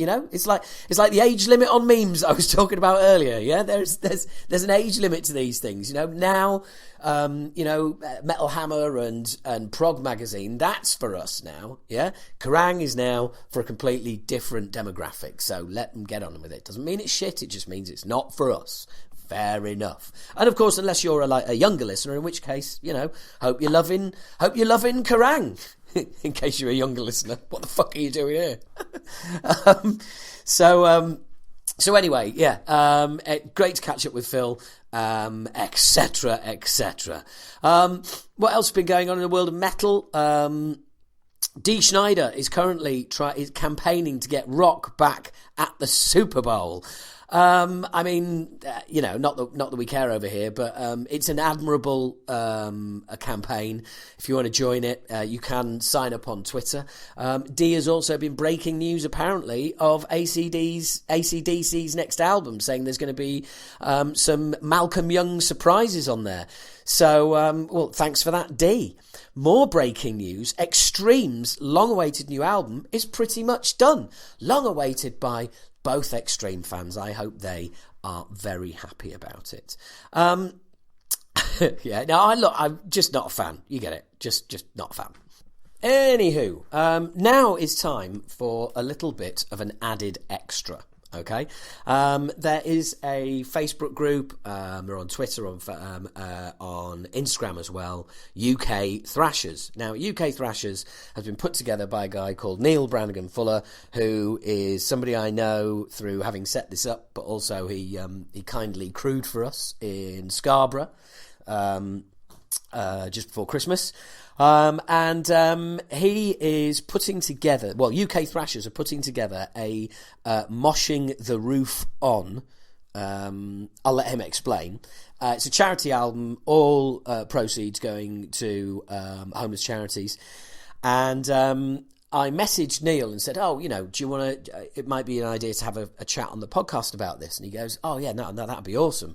So I said, all right, do you fancy having a quick chat now just to give me an idea of what it is? And we can do it sometime in a couple of weeks. And he goes, yeah, no problem. Of course. That was me being hilariously deceptive. And what I actually did was recorded the phone call and used that as the interview. So, yeah, it's a pretty priceless moment when I tell him that that I've been recording everything. But anyway, it's such a worthy cause. Bands are going to get great exposure. Charities are going to get funds. What's not to like about that? So here to tell us all about it is Neil Brannagan Fuller. So now to ring Neil and not tell him that it's on the podcast. Hello. How are you, man? I'm all right. You? Yeah, I'm good. How did you enjoy your brief road crew experience? Yeah, it was good. It was a good night. It was nice to catch up with Pete and meet Mark at last, and kind of say hello to Cookie and and the quiet one. Oh, just list everybody in the band apart from me, you twat. Well, no, yeah, but I know, but you go without saying, don't you? Yeah, I suppose I do. Yeah, and as it is, you being a patron, you feel like you know me already. I talk to you at least twice a month. Yeah, exactly. Even if I'm just shouting at you for being a cunt. Yeah. Yeah, absolutely. So what have you been listening to? Have you managed to hear the new Sepultura yet? It is out for delivery by Amazon Prime, so I'm expecting it to be on the doorstep when I get home. Oh, Amazon Prime, eh? Didn't realise you were a millionaire. No, I'm using the daughter's student half price discount. Brilliant, brilliant. Yeah. Voucher codes everywhere. Same with my Netflix account. I don't pay full price for anything. That's why you have kids. So where are you from? That's sounding like definitely a northern trait. I'm the Midlander. I'm from Coventry. Right, but but where I am in London, that is the north. Well, that is the north. Yeah. But I'm not from there. Well, I don't live there. I moved away when I was 16, so I live in Somerset now. Right. So you're from Coventry, but you live in. So I thought you were way down there, the old carrot crunching land, because it took you. That's it. Yeah. It took you forever to get to Boston Music Rooms. It flipping did, and it's going to take me forever to get to Mosh for Cancer as well. That's going to be a good trek. Yeah, that is that's a bitch for quite a few people. Well, it's looking like we're going to have some more dates around that time as well, and following on from that, things are starting to move now. I'll be doing a more cheerful Patreon catch up this month. No, that's good. I saw you'd signed with Fat Angel, so that's who's that? Is that Dan? Well, I'm dealing with Chris, okay, but I'm obviously aware of Dan as well. And it's quite cool how it's worked out. I mean, we have we've wasted about 4 months, and that's my fault, frankly, for getting the wrong guy on board. But we've kind of ended up in the ideal position because Fat Angel are just looking after the UK, and Paramount are now looking after basically Europe, North America, South America, rest of the world, Far East, etc. So we've actually got an agent who is actively looking to put us into, the rest of the world other than, the UK. So it's great, really. We've got there in the end, but it's been painful. It's been fucking painful. Shit's meant to test you, innit? But as long as it all comes good in the end, that's the most important thing. Yeah, exactly. And speaking of which, a reason I wanted to talk to you was about this here homeless thing that you're doing. I thought we could do a feature on the podcast on it. Oh, that'd be excellent. Yeah. So we'll pick a time. Let me know when you're about, and we'll pick a time and kind of have a chat and maybe. Well, I was going to say do a giveaway, but that doesn't really... giveaways don't work on the audience to Talking Bollocks because basically they're people of your age. So who don't give a shit. Yes, yeah, exactly. Well, I think you were the sole bidder for my cunt T-shirt from. Yeah, the wife's not very happy with that on the wall, I have to say. Brilliant. Well, good on you, mate. Good on you. Well done for getting it up there. I'm sure that'll be in the loft in no time at all. I don't know. It's sat with one of Mark's drum skins and some other fucking random tat that I've collected over the years. So it's kind of sat. The room I'm reclaiming from the kids that was apparently their homework room is turning back into my man cave, so she can fuck off. She's not getting in there. Did I hear you correctly there? Did you just refer to the T-shirt that I wore on stage for all 4 of the very first tour dates of the very first Acid Rain album in 29 years as tat? I'm using her analogy, not mine. Right. Okay. Right. Well, your wife and I. One voice. Your wife and I will be having words when we meet. That's yeah. For Well, sure. she's a Hull girl, so she'll probably kick your ass. Well, yeah. That's probably preferable with a Hull girl. What most Hull girls do to you. Yeah. Exactly. Yeah. So, what gave you the idea about this? Was it all your idea or what? Basically. The normal thing, I guess. And what is it? Sorry, what is it? Right, so what we're doing is 26 bands from across the UK. Some are kind of, I use the word established in the loosest possible term. Some are up and coming, which I also use in the loosest possible term. Bands who have all offered up free tracks from either stuff they're recording or existing demos, EPs or whatever. I'm putting them all onto a double album that's available to buy in jewel case or download. Andy, BMA, Andy's done, Pilkington's done me artwork for it. He's doing all the layout and cover because he's a bloody nice bloke. Yeah. And we're going to blog it, and we're going to raise as much for shelter as we can. So that's amazing. When does it come out? It's going to come out, I think, very start of April. So the first week in April. I'm taking pre-orders now, mainly so I know how many CDs to order, because I don't want to get stuck with 100 CDs in my fucking lot. Don't worry, mate. I'm way ahead of you. Yeah, you've probably got stacks in your spare room, haven't you? Hey, no, we sell out, you fucking bastard. Made into a futon, yeah. Yeah. You know those old CD ashtrays. Oh yeah. Yeah. Well, I've got a few of them. No, I just obviously because it's for charity, I don't want to spunk a load of money on stuff that's just going to sit there and not return on the investment. So I've sold, I think I've got about 50 pre-orders at the minute, just short for the physical, and about 3 or 4 download only. But I'm not too worried about that. So at the moment, I'm gonna pay for the first 50 copies anyway, and that's my contribution. As I've got no talent, so I thought I'd put some money into it. What's that costing you? I've got a really good deal, actually. Do you know Cram Duplication? Andy put me in touch with them, actually. Mate, we're on a record label. I don't physically get involved in the production. You don't need to deal with that shit anymore. Yeah. No, exactly. There's a company called Cram that have done me a ridiculously good deal, basically. It works out at £2.55 a copy for a double jewel case. Right, okay. Including shipping, printing, all the art, everything, everything done. So... I'm £7.50 clear on every one we sell, basically. Right. Okay. So you're chucking in just over £100 yourself. I'm good. Because he'll sell them in blocks of 50. Yeah. So I'm going to put 100. I think the first lot is £150. It comes down to 255 if you buy 100. Right, which I'm pretty sure I'm going to do. I'm going to do 200 at least anyway. Yeah. So I'm throwing in the £150 for the first batch. And what's that company again? You say Cram? Yeah, CRAM Duplication. So obviously Andy points his smaller clients towards them if they're after demos being burnt and stuff like that. So they seem like good eggs. Yeah, no, that's awesome. And now obviously Andy's. How did you get in touch with Andy? Did you just hit him up on the social media? No, it was.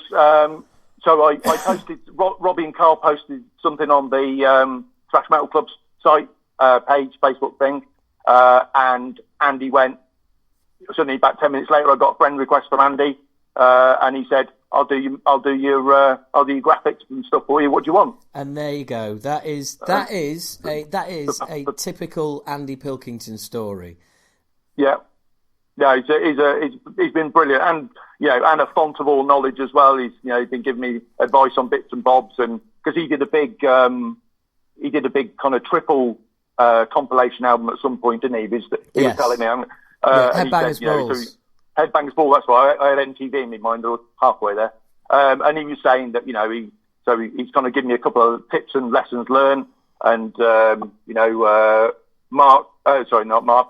Mr. D has been giving me advice to make sure I don't do anything too fucking stupid. Yeah. Most of the bands, it doesn't matter because they're all kind of demo level or self-released EPs and albums, but there's a couple of slightly bigger bands there with management, so I didn't want to make myself look a complete prick in front of proper professionals. Do you still need any bands or anything like that? I'm just thinking of people I know that I could, but have you got it all rounded up? I'm just looking. So I've got 21 of the 26 tracks. Right. I'm just waiting for those 5 tracks, and then I need to see how much space I've got left on a CD.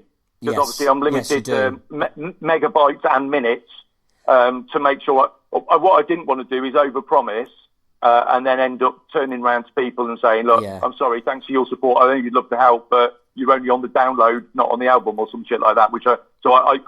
I've backed off a little bit and kind of stopped it there and kind of you know. Well, you've got 78 minutes to fill, basically. Yeah, exactly. You know, lucky enough, most bands have come in with, because it's a thrash album. Most bands, even if they're meandering out of the thrash realm, have come in with their kind of short, sharp shots. So there's a few 2.5 minute tracks on there. So I've been slowly nibbling away at minutes. So I reckon I've got at least a room for another one on each CD, as long as none of the last 4 bands come in with any kind of prog masterpiece, 12-minute long, fucking with a choir and an opera and, you know, small children fucking doing hallelujahs at the start or anything stupid. Well, I could try and put you in touch with Cerebral Scar. They might have something for you. Oh, that'd be good, yeah. Let me see. Unfortunately, we've just done we just did the anthology.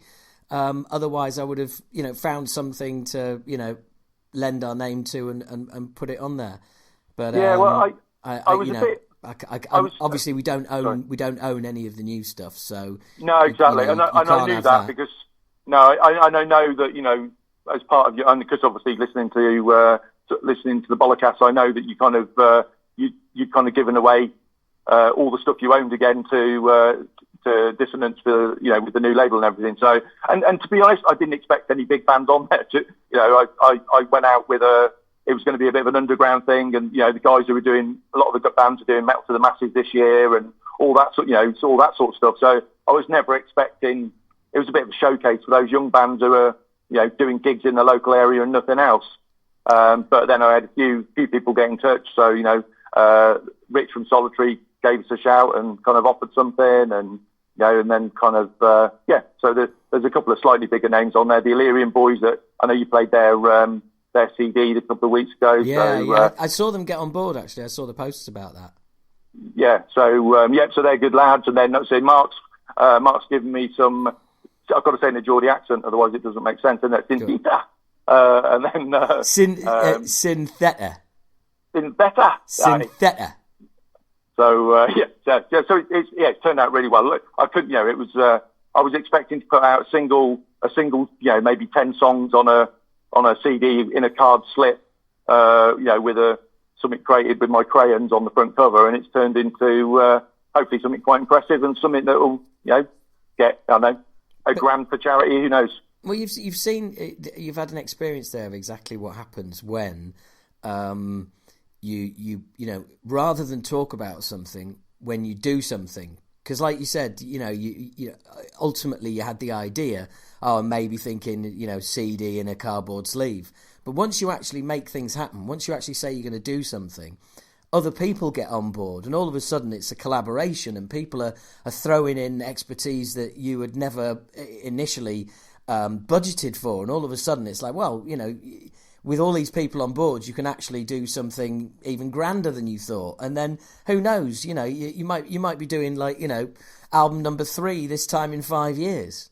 Yeah, exactly. And, well, you know, other than that, there's quite a few of the bands have said, so when we doing the gig? And it's like, oh, fuck off, here we go. I don't want to be a promoter. I was just, mate, don't get into that. Don't get into that. No, exactly. But one thing I was going to say was, if you give me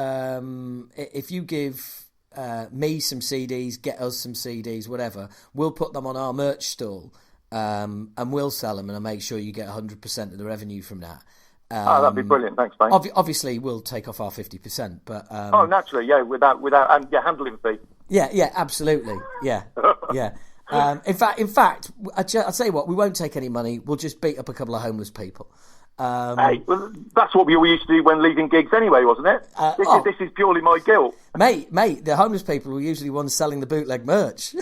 Exactly, yeah, given to them by the local Jamaican reproduction crowd outside of the NEC and places like that. Oh, man, look, I'm sure I've told this on the podcast before, and I'm sure you've heard it before, but the look on the face of the bootleg merchandise guy after the Twisted Sister gig at Manchester Apollo, and he's selling bootleg come out and play tour t-shirts on the pavement. I said, excuse me, mate. And he goes, yeah. He goes, these shirts. And he's like, yeah. I said, do you do mail order? And because I was just a cocky fucking tosser, obviously, the look on his face was just like, no. It was fucking hilarious. Anyway, sorry. So give us some discs. We'll flog them. Also, the other thing I was thinking about was you mentioned Mosh Against Cancer there. Band together with them. Also, I can introduce you to the Northern Ireland, metal health. Yeah, well, I've been speaking to Gillian anyway. Right, cool. Because obviously I. Yes, of course you have. Yeah, because I brought your sweaty T-shirt. Yeah. So, but the problem is Shelter don't have they're affiliated in Northern Ireland, but they don't have a Northern Ireland branch. They don't care about the homeless in Northern Ireland. They care about fucking boggies, yeah. Right. Fucking hell. He gets in there with his old school 80s racism. Casual racism there. Bit of casual racism. Never hurts. That's why we kind of kept it to Scotland, Wales, and so it's Wales and England Shelter and Scotland Shelter, and then I'm going to divide the money between the two. So I managed to get a couple of grumpy jock bands on board. Basically, it's like the Football League. The structure of the CD is similar to the formation of the Football League. Fine, all right. Yeah, but definitely not the Premier Division. That's it. So, have you? Are you looking forward to?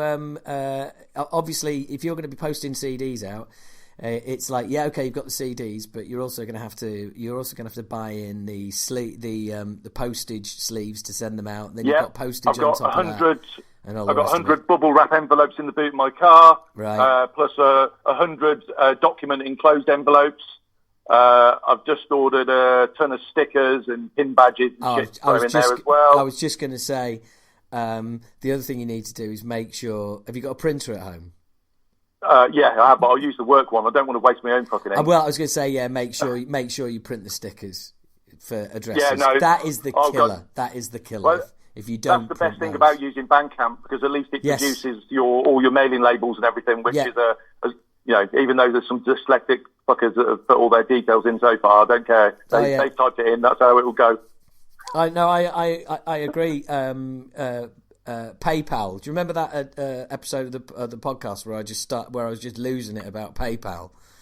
Yes, I do. All the hassles you had with Well, with that again is a prime example of ADHD actually, because I was angry and it's like I couldn't calm down until I had that rant, which was like 5 minutes before I started doing the podcast.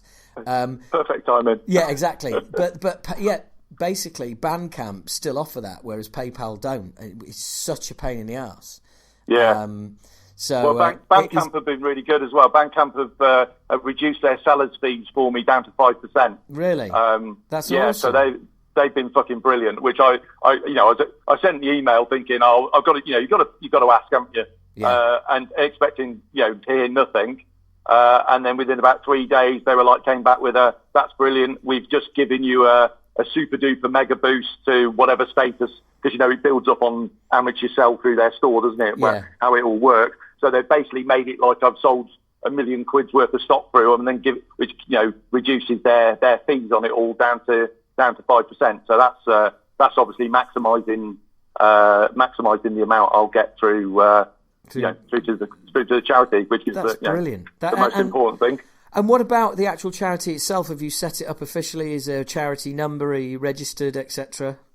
No, all it is it's kind of got the supporting shelter charity. Right, so you're under you're under that umbrella as a fundraiser as opposed to an independent charity. Yeah, correct. I'm just fundraising on their behalf, really. So, but I'll I offered all the bands, if any of them asked to see it, to see the accounts at any time, just trying to keep myself, not that I'm going to fucking run away with the cash or anything, but it's just, to give people that opportunity to vet what I'm up to. But I'm sure it'll end up costing me more money than I fucking make out of it. Well, it's also worth keeping a record of all of that, because at any time, obviously, over the next 7 years, the tax man can turn around and go, right, what did you do with all of this and where did it all go? Yeah, exactly. He has enough of my fucking cash already, so he ain't getting any more. Well, the other thing is that you can submit your charity work as being basically self certification. Yeah. So you'll be able to self certify at the end of the year, along with obviously your taxed earnings.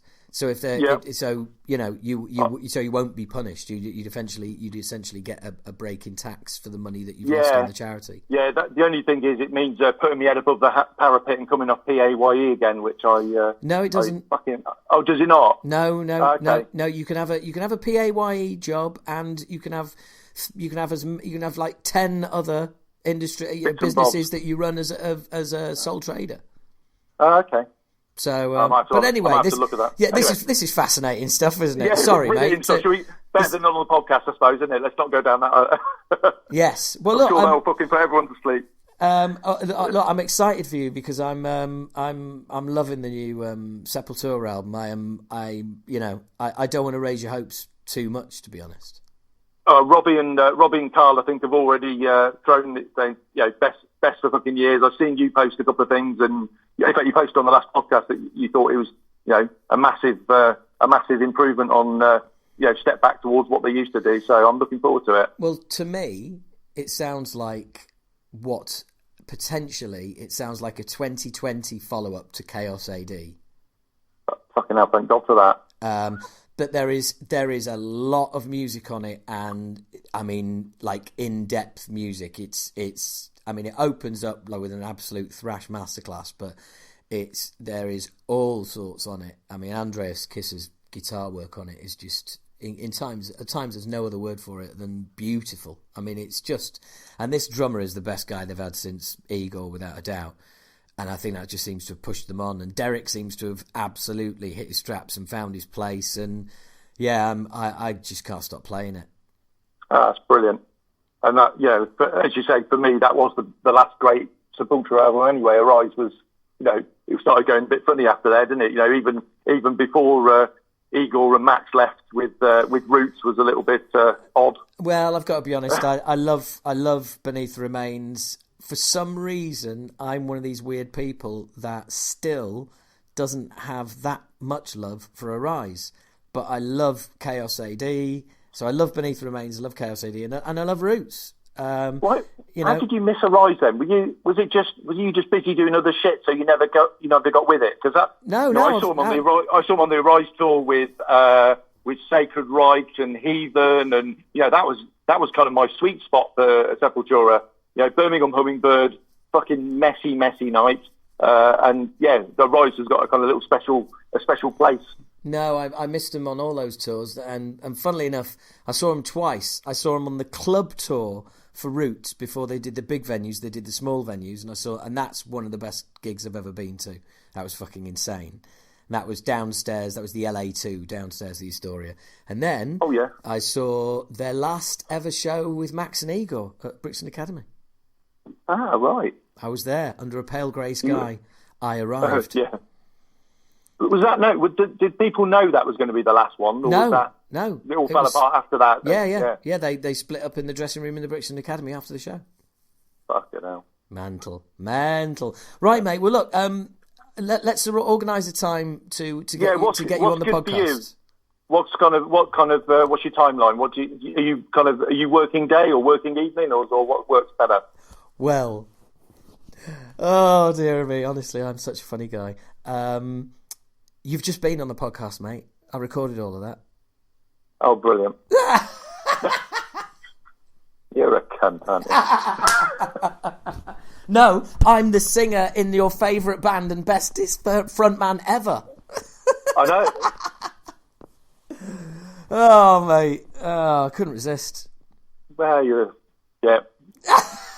I never said any of that. This is a recorded message. You've reached my answer machine. Yeah. If you'd like to fuck off after the tone. Oh, mate, it's too late for that now. Do you know what? When I messaged you and said, "What's your number?" and you messaged back and said, "Give me a few minutes. I'm just filling up with petrol." I started setting up all the gear so I could record the call, and I was just chuckling like a fucking idiot.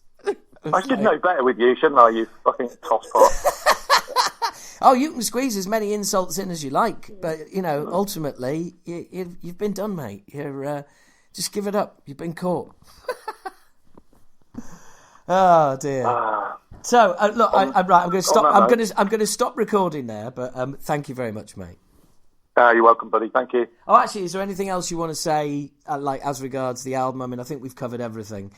No, just obviously get on board ukthrash.bandcamp, and get your orders in so I can know how many copies to buy. What's all your other accounts? Your Instagrams? Everything else is at UK Thrashers. Now I managed to align it all to the same thing because it was fucking confusing me, let alone anyone else. So yeah, Instagram, Twitter, Facebook, YouTube, and Mixcloud, all at UK Thrashers. At UK Thrashers. Yeah. Brilliant. All right. Well, look, mate, it's been great having you on. Neil, thank you very much, mate, and have a good weekend. Thanks, mate. See you soon. Oh, I did enjoy that. I really did enjoy that. And I'm sure you enjoyed Neil calling me a cunt as well. There you go. Doesn't happen enough, really, does it? So, look, get right behind it. There's every reason to support it. As I said earlier, what's not to like? He's doing, he's doing a great job, and it's really good to hear all of the other organisations getting involved and helping out as well. That's really cool. So, if there's anyone listening that can help it out, back it, spread the word, then please do. I will be on here, and like I always say, the Talking Bollocks army, get out there and spread the word. So what else has been going on in the world of metal? I'll tell you what. Since 2006, Ross the Boss has been releasing traditional and raw epic metal, which calls up memories of the Manowar masterpieces from the 1980s with its very own style. Born of Fire is the fourth album of Friedman, right, and his band, Ross the Boss, because his name is something Friedman. I've deleted the Ross brackets the Boss Friedman, right? Born of Fire is the fourth album of Friedman and his band Ross the Boss, which arrives not even 2 years after 2018's By Blood Sworn. You can't talk about genre-defining acts in the metal scene without mentioning the one man, Ross the Boss Friedman, who has written music history as a founder member of Manowar and the Dictators. His influence in heavy metal and also punk is notable to this day. Yep, that's a press release. Yeah, I mean, literally, after that, it should just say, said no one ever. Fuck off, will you? Deary me. That is just that's going to be the worst press release I've ever written. It's just so over the fucking top. So over the fucking top. Oh, no, you've got to... No. That is just not happening. Absolutely not happening. It just made me laugh. The other thing I wanted to let you know all about was Murder in the Front Row, which is an awesome book, which I own. In fact, I'm sure I had Harold on, didn't I? Who was part of putting the book together. I mean, he's been around the Bay Area since the fucking word dot. Harold Armenian. I had him on fucking years ago. Same episode as DRI, I think. And he was awesome. Well, anyway, Murder in the Front Row, which is an incredible, incredible book. If you can get hold of it, do get hold of it, because it's just incredible. It's the birth of the thrash scene, the Bay Area, and everything else. It's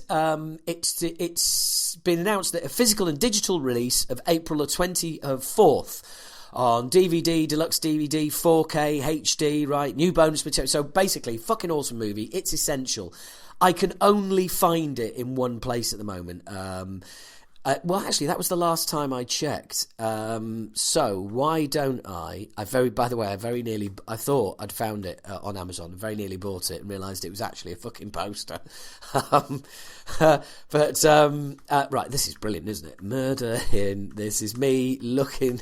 Well, I'm just trying to keep it up to date. I'll tell you what, right, Murder in the Front Row. Oh, there it is. Yeah, it's appeared. Right, that's the book. No, it's still not listed, but at least on Amazon anyway. The only place I could find it was the actual link on on the story in Blabbermouth. Now, I'm not sure if they actually shipped to the UK. I couldn't seem to get it to the UK. It was MVD Entertainment, and the website is MVD Shop. M for Michael, V for Victor, D for Dicky, Shop, mvdshop.com. Have a look for it, and I'm going to try and get a copy as soon as I can, because it's just a piece of fucking legendary thrash history that has to be done. Anyway, so Red Hot Chili Peppers have changed guitarist again, as we mentioned previously, and I saw this story and thought, And this is from the ex-guitarist Josh Kinghofer. John was definitely talking about ex-guitarist John Frusciante. John was definitely showing his face in the Chili Pepper world a little bit, just with emails and apologising about past behaviour. Every time I would hear a story about that, I thought, what's he doing? Does he want to come back? Kinghofer said his firing was a total blindside, as the band was so far into writing of a new record.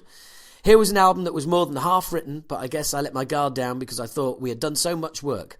Kinghofer said he expected the band to scrap the music they worked on and start over. The guitarist also said he was not particularly fond of the two records that he'd written and recorded with the Red Hot Chili Peppers, I'm With You and The Gateway. Well, with you on that, certainly, Josh. But there you go. So all this brotherly love and bullshit that the Chili Peppers seem to fucking throw around constantly. And, a guy we've been working with for over a decade, yeah, we'll just fuck him over right here and now. Yeah, I kind of don't know why I've even brought the fucking Chili Peppers up, because they just annoy me. I think I went off on them in the last episode, and that's just fucking annoying. I'm gonna have to move on, or I'm just gonna end up on a fucking Chili Peppers rant again. And you had one of those last time, so you don't want one again. But I tell you what, I can't. Look, apologies, gonna mention it again, but for fuck's sake, Paul Stanley on Life at the End of the Road tour.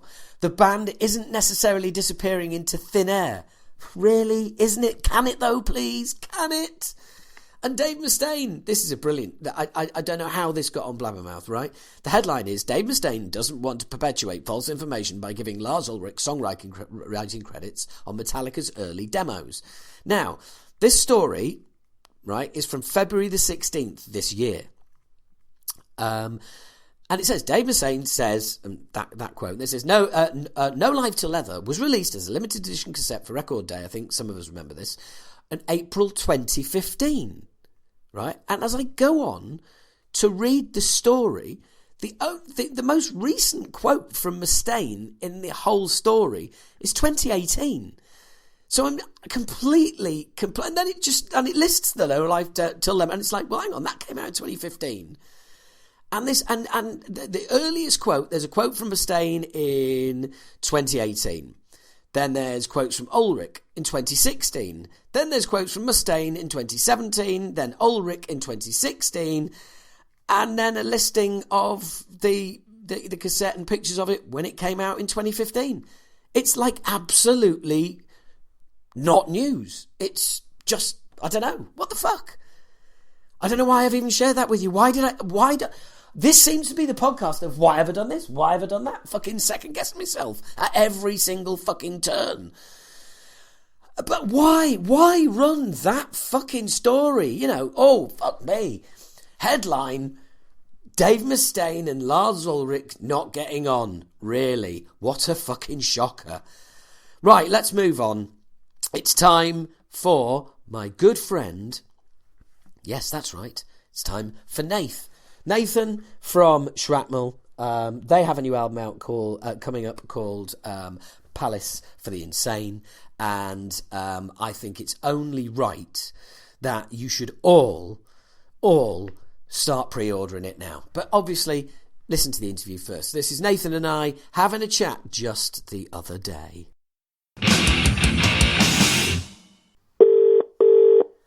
Yeah. Hello there. Well, hello there. How are you, mate? Not bad. Enjoying myself a massive coffee. Oh, what, sorry? Massive one. Oh, massive. Yeah, that's correct, mate. Well, that makes a change from you. It's usually a massive beer. It would be, but yeah, midday, that's right, isn't it? Hey, it's 5 o'clock somewhere. How's it going? Yeah, not bad, mate. Not bad. Just announced the rebellion this morning, which will be great fun. Haven't been up there for a while, about 2.5 years. We because we deliberately left 2018 quiet because we knew the album was probably going to come out 2019. Yeah. And then, of course, it didn't come out until the end of 2019. So, we're returning to a few places we haven't been for a few years, and you know what it's like, right? Yeah, Rebellion's awesome, isn't it? Love it. Very cool. But anyway, look, that's enough of what I've been up to and what we've been up to. You guys are. It's been a funny old time since the last album, isn't it? Yeah, man. It's been horrific. The second album wasn't great for us, really. So yeah, I mean, we've done some pretty cool stuff over the last couple of years. Definitely stuff I'm super proud of, and we love the album. It's just we're all over the place. We had people in America, Germany. I'm here doing this stuff, so it's kind of difficult to pull everything together. So are you in Cambridge as we speak? Oxford. Right. Okay. So it's all hard work for you all the time. I haven't really done anything. I've been here since September and I haven't done anything. Well, for those listening who don't know where you are and what you're doing, please explain. Doing my PhD at the minute.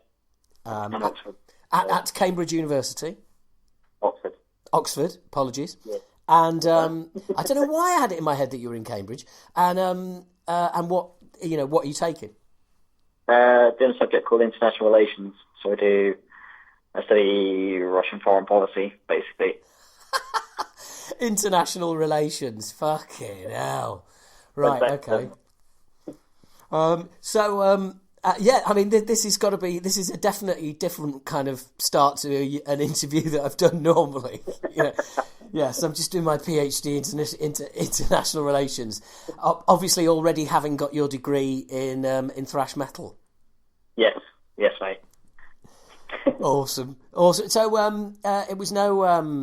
I know I messaged you last night, and by the way, I've literally listened to the album once, so I haven't got any great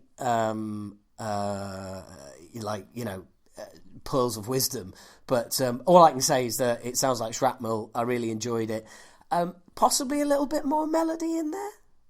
Yeah. So you listen to it once, but it takes a while, doesn't it? A bit longer. Yes. Oh hell yeah. Yeah. So yeah. Well, if you'd sent it to me as early as I sent you ours, do you know what I mean? I'd be well into it by now. Right. Bastard. I was surprised by that. To be fair, I forgot something. Shocker. Yeah. But yeah, it's a bit different, isn't it?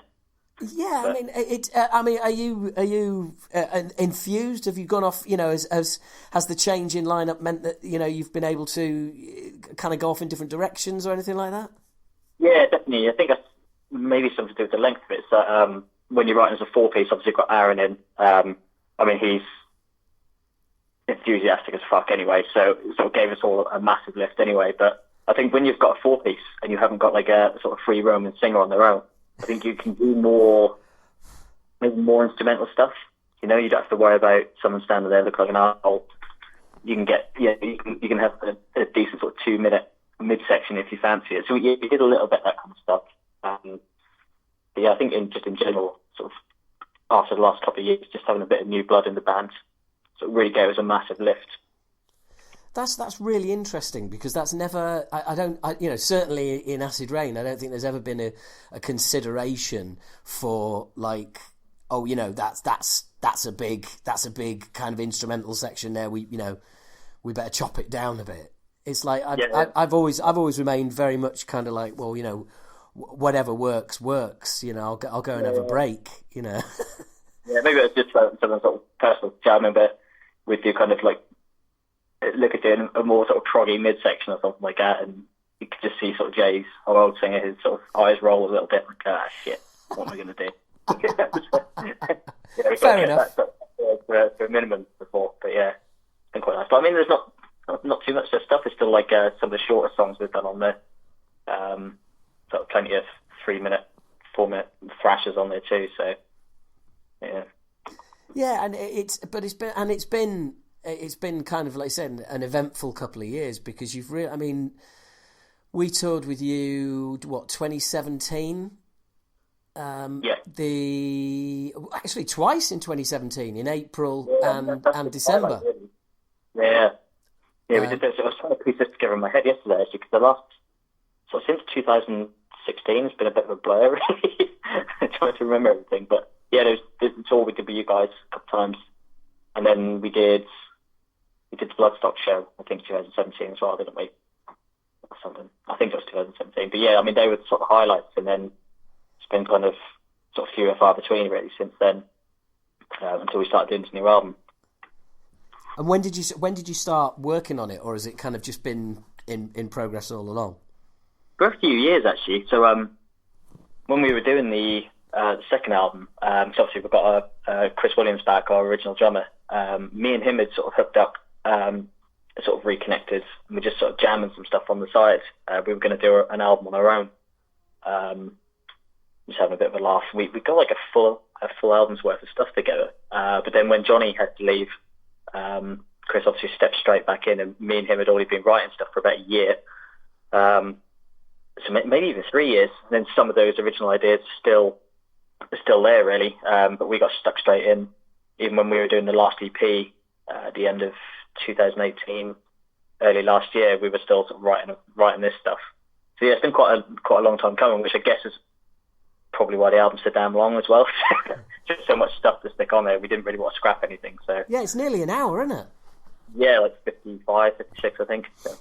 Yeah, and so as regards the EP, was that, how did you find that? Because I know, you know, you've got some people say, oh, the album's dead. We're just doing EPs and singles now and things like that. And then there's other people who are like, no, you've got to put an album out. You know, there's certain festivals, etc., that won't, you know, that want a new album, or you know, they won't put you on the bill. How have you found the reaction to the EP? I mean, I think that was great for sort of kicking us back into gear, really, sort of sparking some life back into us, because we'd gotten Chris back, and then we knew that the anniversary was coming up. It was basically 10 years. We started in 2009. And we're like, oh, it's a cool opportunity just to bang out, you know, our first EP is out of print. You can't get it anymore. It kind of sounded pretty shitty. So we're like, yeah, let's bang that out, because we knew that was going to be a little while before we had the organisation in sort of check to get on with the next album. So we're like, oh, we'll do a little stopgap. We'll have a bit of fun. We'll go out on a short tour just as an anniversary thing. But that was actually really useful, and it really, you know, we pay a lot more attention to our sort of social media stuff and that these days, and that really helped us sort of kick everything back into gear.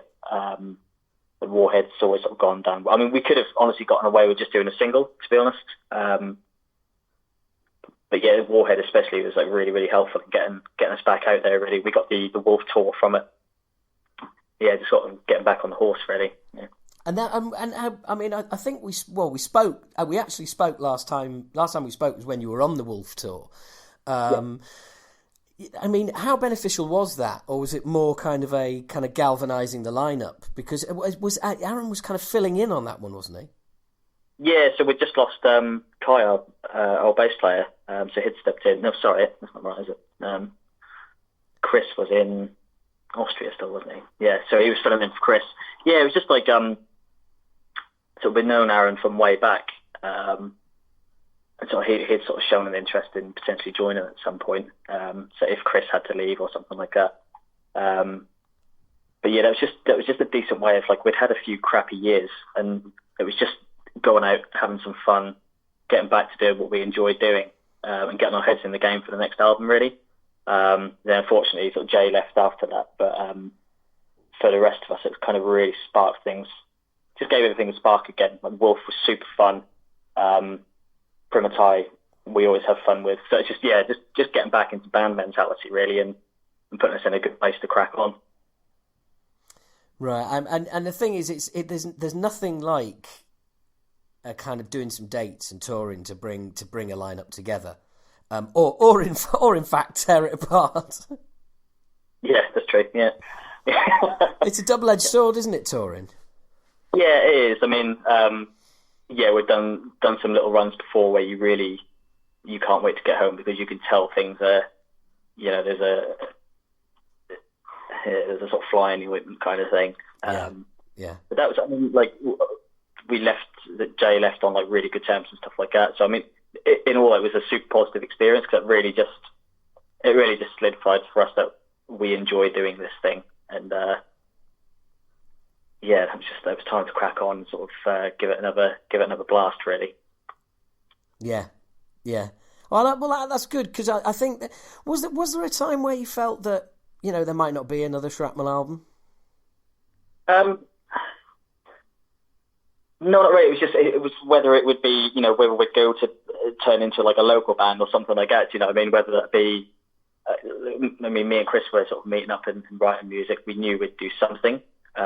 It's just like, would it be something where we maybe would change a band name, just be local and just do the odd little thing. But I think as we kind of start writing it, we're like, no, this is pretty decent. We enjoy this. Let's give it a big one, basically.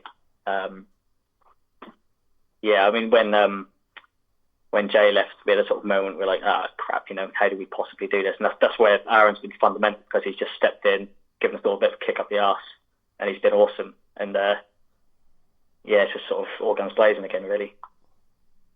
That's great. It sounds like there's a kind of a new sort of a rebirth going on, without wanting to be too cheesy.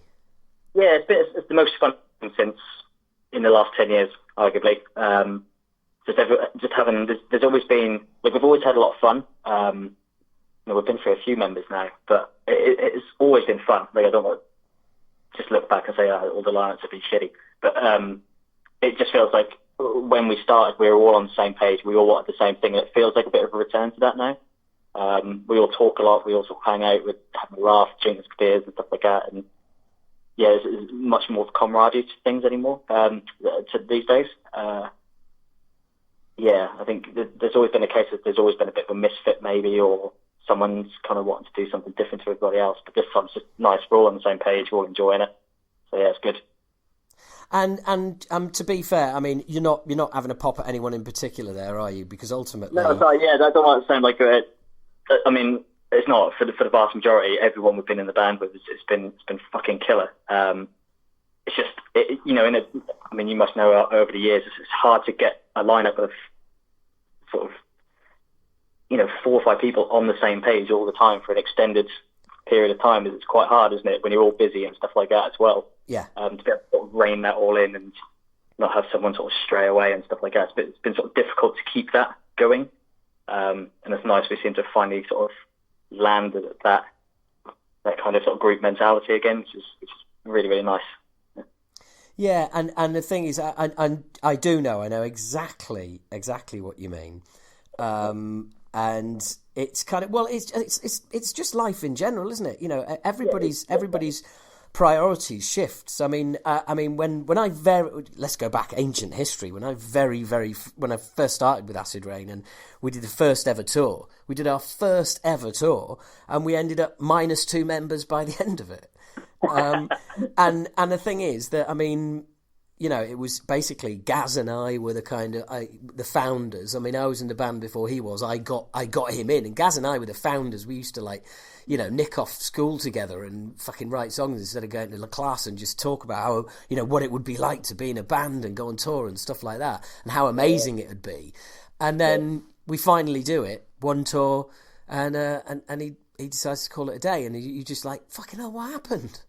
Yeah, I mean, like, with Block members, even when things have been going really, really well, it's just, you know, circumstances come up and it's like, guys, I can't do this thing that we all want to do at the minute. Especially when you haven't got, I guess, the money incentive as well. It's like, it's difficult to keep all those sort of, the stars aligned as such, isn't it? I mean, fingers crossed we won't lose anyone anytime soon. But, yeah.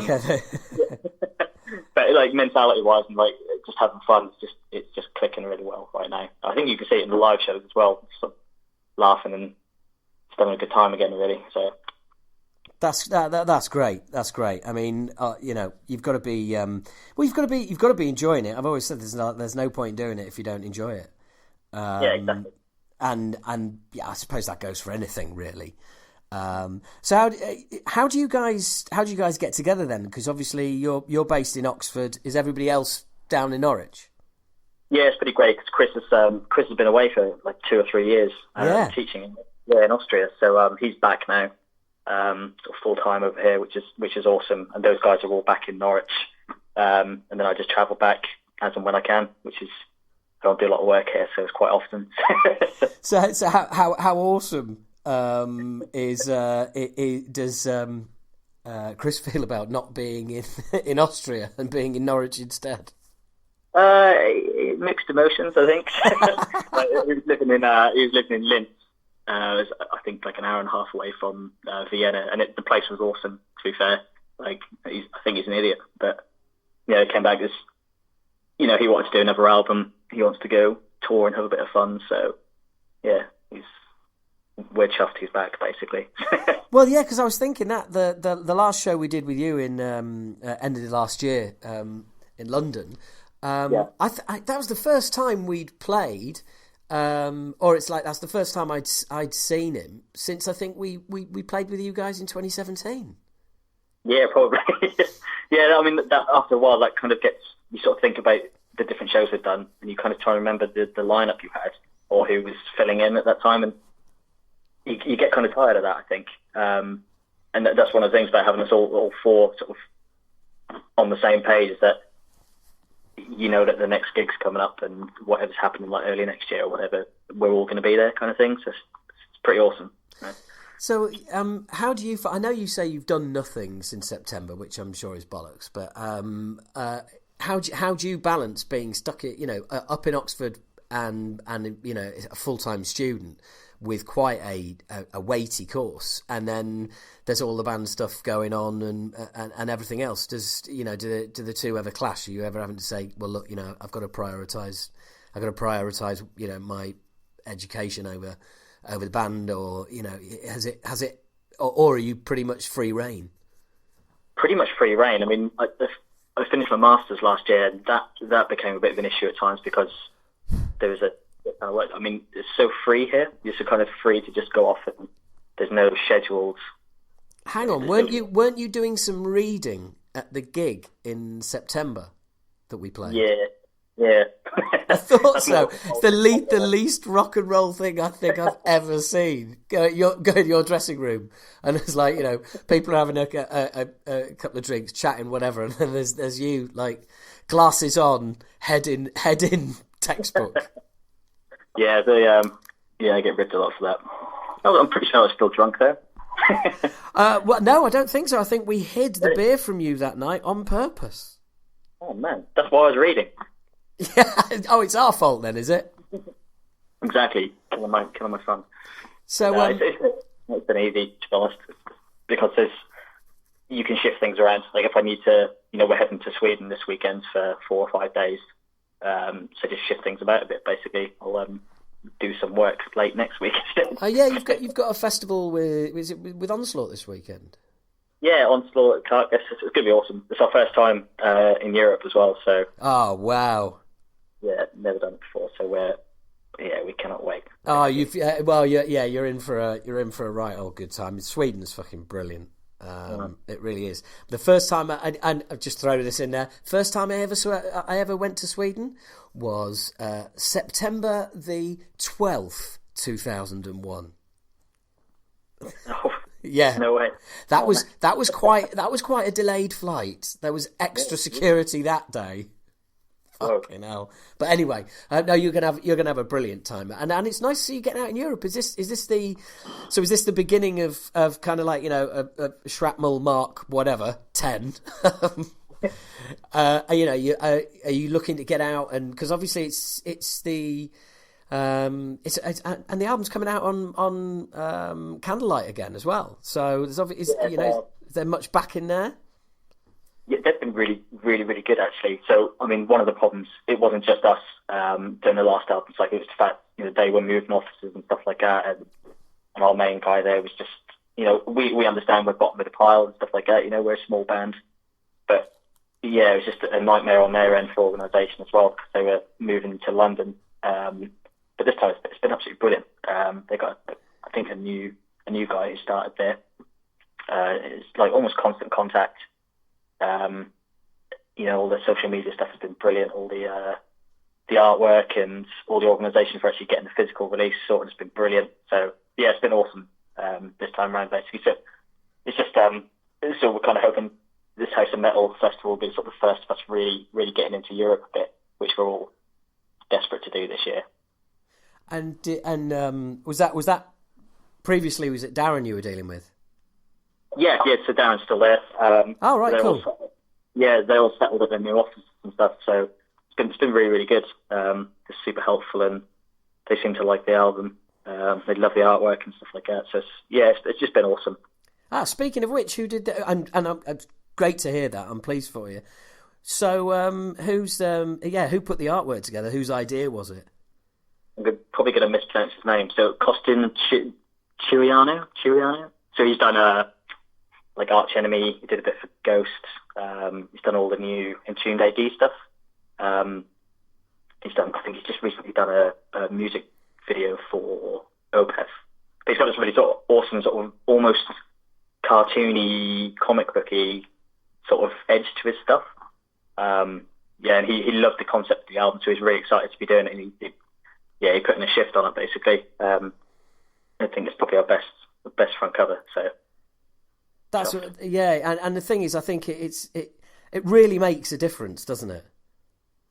Yeah, definitely, especially when it fits perfectly with the theme.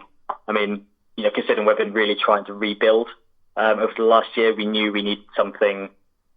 We're a small band. You need to sort of cut through the noise, don't you? So having that sort of striking front cover is just, he nailed it basically. That's brilliant.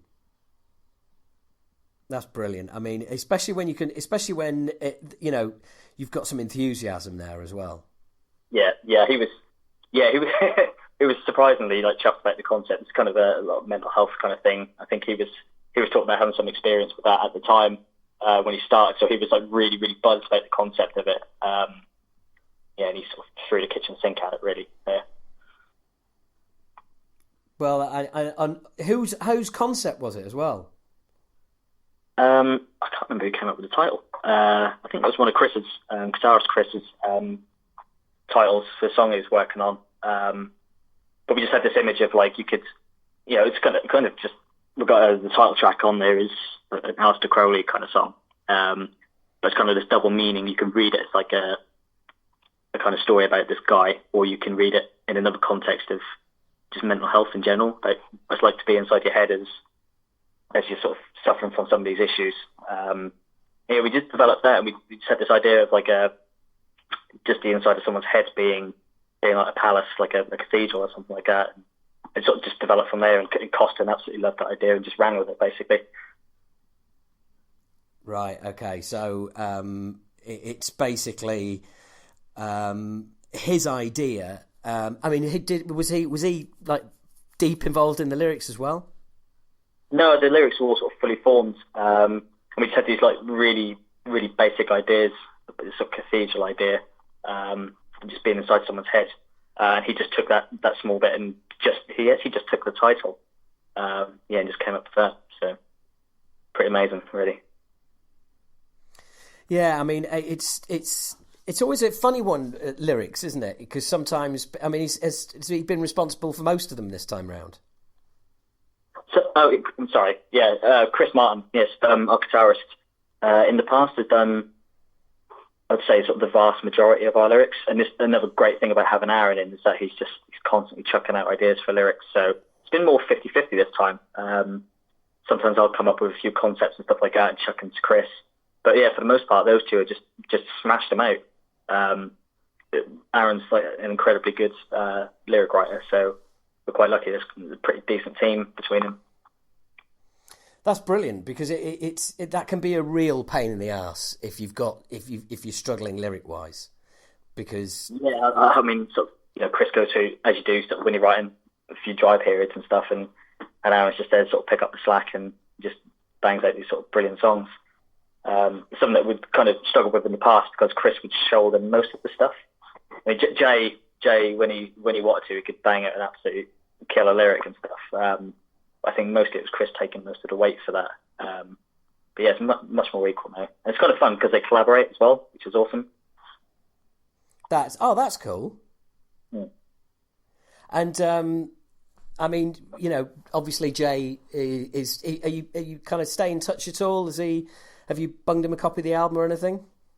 Yeah, he's on it actually. He does a few backing vocals. I mean, he arranged all the album booklet and photos for us and stuff like that. So very much still friends. It's just he's a business owner and stuff, so he's busy. It was hard enough trying to find time with Jay when he was in the band. So yeah, I haven't seen him as much as I'd love to. But yeah, we're still very much very good friends. But he came down when we were tracking in Norwich, and I don't know if you can hear it. There's a bunch of different lyrics that he does on there, which is kind of cool. Oh, that's brilliant! I'll listen out for that because I haven't heard any of that. So and it's cool when you can stay in touch with ex-members and just all still get on. Do you think he'll make the occasional guest appearance here and there? Yeah, I hope so. I thought so. That's on him basically. If he asks, then definitely. I imagine if we're playing in Norwich, he'll be well up for it. Imagine if he's in the same place, then yeah, he'll probably do something like that. And is he doing anything creative or anything, or is it? Yeah, I'm not sure if he's told anyone yet. He's been putting together this black metal project for a good few years now. Actually, I mean, every now and then he'll send me some of it. It's all something he's just doing on his own. Basically, so he's basically taught himself guitar, taught himself how to record. He's got this really killer little release on the way. Not sure when he's going to do it, but yeah. Wow, that's insane. Yeah, he's got no interest in giving up music and things like that. It's just he's just super busy. He's got his home life, his business that he runs. But yeah, sort of on the side, he's slowly putting together this album, which sounds like it's going to be awesome. To be fair, so that's brilliant. That's brilliant, and I can't. I was just suddenly hit talking about Jay. I've just suddenly realised the amount of lineup changes you've had. Well, like basically, you've lost a bass player, you've lost a drummer, and you've lost a vocalist since the last album came. It's literally just dawned on me now because it's like, oh yeah, shit. That's a lot of bands. That's a lot of members. Yeah, man, it's like a bit Megadeth, isn't it? So we were really first on the EP. We're like, oh, dude, I think we might actually have 2 recordings in a row with the same lineup. And then Kai left. And we're like, shit. Yeah, I mean, each album's got a different lineup, I guess, when you think about it. So this time, man, the 3rd and 4th album are going to be the same lineup. But that again, I think that's more to do with finance, lives outside the band and everything else rather than sort of inverted commas musical differences and shit like that. Yeah, I mean mostly it's been because of work stuff. Remember Johnny disappeared straight after the second album to go work in the States for a little while and came back and he moved for a while I think for work. So that didn't work out. But yeah, that's mostly been the thing. So Kai, the last bass player, started at uni, started his undergrad, so he was like, yeah, I need to focus on that. So it's been those kind of things. Well, speaking of which, how do you end up, at Oxford University taking international relations? Quit my job and did my undergrad as a mature student, and then didn't really know what to do with it. So I just sort of applied to a bunch of places, got in here, and then we'll probably stay for a while until I figure out what the hell I'm going to do. So what was the job? I was working in a factory. It was just a sort of setting engineer, kind of like not quite a mechanical engineer kind of thing, in this big plastics factory back in Norwich, and just doing that, and then playing shows with the band and stuff, and then just realised I didn't kind of want to be there. So I've been there for about 7 or 8 years, and I was like, right, come on, you're getting comfortable here. You don't really want to do this, so yeah, went and did my undergrad, and then sort of stayed in education since then, really. So you've gone from working in a factory to Oxford University. Yeah, a bit of a culture shock when I came here. So. So what do you envisage doing with a diploma in international relations? Are you going to go and work for Donald Trump or someone else? Nah, man. Honestly, I don't know. I'll probably stay here for a while. Maybe try and get sort of postdoctoral work somewhere. I don't know. I mean, ideally, I'd like to return to Norwich and maybe work at the UEA there. Maybe become a lecturer, but I'm not sure. Really, I don't know. There's so many options that you can do with it, really. I don't know. But so what you're doing is basically you're just going to kind of keep doing what you're doing at the moment, and then maybe go to another until either something comes up or you find a path to go down, which means that you can use the information that you've learned over the years and the skills that you've picked up, and so you can find that thing that you want to do. Yeah, I mean, there's like civil service work, maybe something like that. But I mean, yeah, sort of teaching at sort of undergrad level would be pretty nice. Maybe I'm going to be here for like maybe 3 years, I think, something like that. So yeah, sort of just see what happens, really. So you say mature student. So how old are you now then? I'm 34. Right. Okay. Fucking hell. Right. So a mere youngster compared to me. But I think about 28, 29. I went back to uni. So. But I think that's. I mean, I think that's really brave of you, and I think that's really interesting. The fact that you went, that you kind of just went. Do you know what? I'm not doing this. What I mean, was it the factory stuff? Was it that you weren't particularly happy? Did you feel like you were just stagnating? Were you depressed? What was it doing to you? There were people there who were sort of 40s to 50s. It was a fairly comfortable wage. You could go get a mortgage and just keep doing what I was doing. Shift work and stuff. So, like, constantly knackered. I mean, it was great for the band stuff because they were really cool with me doing like touring and having time off for albums and stuff. But it was like the sort of coasting factor. And I was like, I don't know, man, do I want to be here for another 20 years? Or, I was reading a lot of books at the time. I wasn't working particularly hard. I was mostly doing that. So I was like, look, I'm interested in this history stuff, this politics stuff. So yeah, let's go see what that's all about, basically. It's sort of been building up for maybe 2 or 3 years. Just this awareness of like, do I really want to stay here for a career, or do I want to take something else? So yeah, just did it. Was there any kind of particular catalyst that that made you go, right, I'm going to do this? No, not really. I mean, like, in my early 20s, I was like, I should definitely go to uni at some point. I should definitely do that, because I knew that I would probably be capable of doing it. I had a sense that I could probably do it. And, with the band stuff, we were just having so much fun with it, and we were really trying to do something with it. So, like, just year by year, it got sort of later and later. And then it was just like this, I got to like my late 20s, I was like, there's kind of sort of pressure in the back of my mind. It's just like, yeah, I don't really want to be dropping out of this in my 30s. So I was like, right, do it now. And then very shortly after that decision was made, we found out we were going to have our first kid. So I was like, oh shit.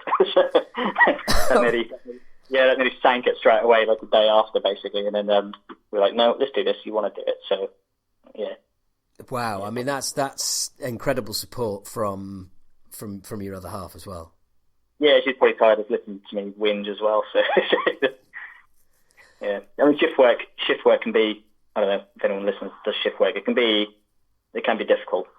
Like family, but you're knackered all the time, and if you're not particularly enjoying your job, then yeah, it can make sort of life a little bit depressing kind of thing sometimes. But at the same time, I did quite enjoy it and stuff. But yeah, I just had this feeling that I wanted to do something that's built up over time, and yeah, just suddenly just did it, really. Well, good for you, and I think as you said, have you moved? You've moved the whole family to Oxford. Yeah, I was here on my own for the last year of my MPhil, but this year, yeah, we're in one of the colleges here. So my whole family here for the next couple of years, which is awesome. So what you're staying? Are you staying in like halls, or are you renting a place? Yeah, we're sort of in, I guess you'd call it halls. It's like family accommodation here. Ah, right, okay. So. Yeah, because I mean, it's Oxford, isn't it? It's not just it's not just like go and get a B&B. It's just nice having the stability, isn't it? Like, we know where we are for the next few years. I know it's 3 hours to get to the band stuff, and it's just comfortable, and it's just in a nice place basically at the minute. And financially, are you able to kind of get by okay, or you having to take jobs on, or? That's horrendous. There it is. Yeah, that part sucks, and all the guys are getting like fed up with me basically. So I used to contribute quite a bit, and now I'm like the skeezy student in the band. So like that side of it isn't so great, but you can pick up. Yeah, there is always a price to pay, and in this case, it's any price whatsoever of anything. Yeah. Oh, yeah, I mean, I'm getting a bit fed up with that side of things, so I can't wait to get back to normality, really. But yeah. Well, yeah, but by the same token, you're there for another 3 years. You're not going to be reaching normality anytime soon. Yeah, that's true. But, yeah, you can pick up little like research jobs and stuff like that. There's like always work to do. There's always like an academic here who needs a bit of help or something like that. So yeah, it's not. Yeah. But it's kind of weird. So you're a mature student with a wife and baby at university. You've got to be a bit of a rarity there, surely. Yeah, I think so. Yeah. You can imagine what it's like sometimes here. Try and keep it separate, I guess. And just chucking the fact that you're also the guitarist in a thrash metal band. I bet you're just like, you're just the average student, aren't you, in Oxford? Yeah, it's a bit different, but cool. Yeah, ever so slightly. So what and when you were let's fucking dodging about all over the place here, but why not? Yeah. When you were writing the album, was there were there any particular bits of like inspiration or anything like that, or what I'm getting at is anything that you've heard over the last sort of few years since the last album, that you've thought, right, wow, they are like that, or is it just good old fashioned coming up with riffs and slamming them together? Yes, I mean, like the riff stuff. So, I mean, one of the massive benefits of having Chris back on drums is like me and him just click like perfectly, basically. So me and him would just go into the rehearsal room for a few hours, and a lot of the songs were banged together. You're spaced out in the times that we could rehearse, so it's like sometimes going a month before we'd actually have a jam and stuff. But when we actually got together, it just most of the stuff was improv. So loads of the songs were just done in the rehearsal space, basically, and then me tinkering around at home. But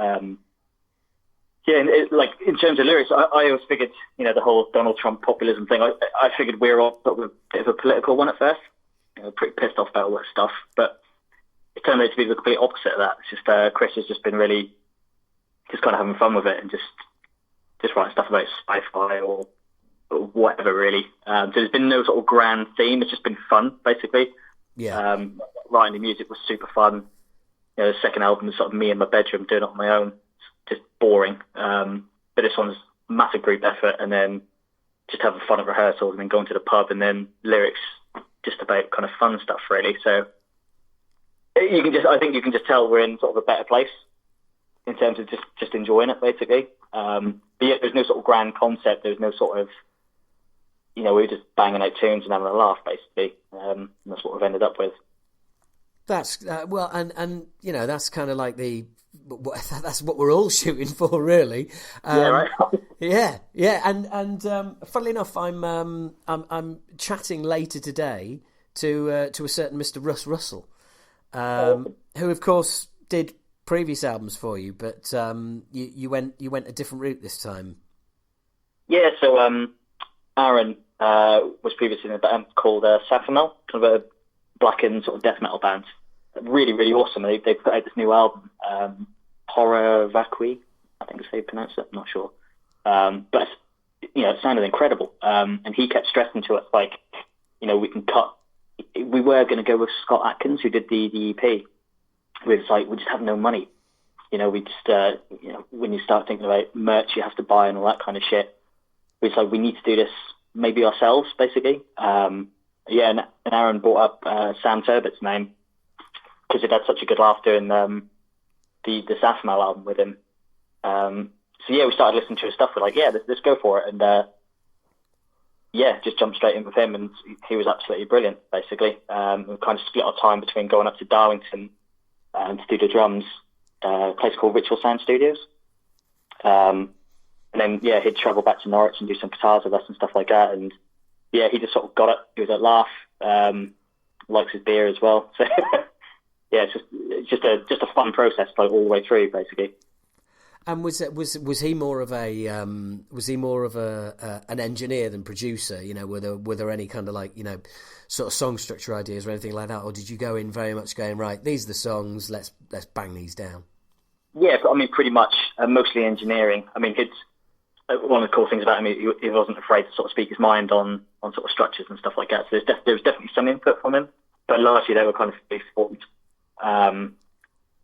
He'd maybe make the odd suggestion and stuff if he felt something was uncomfortable or, you know, lingering on for too long and stuff like that. But mostly engineering. Then he did the mix and master as well.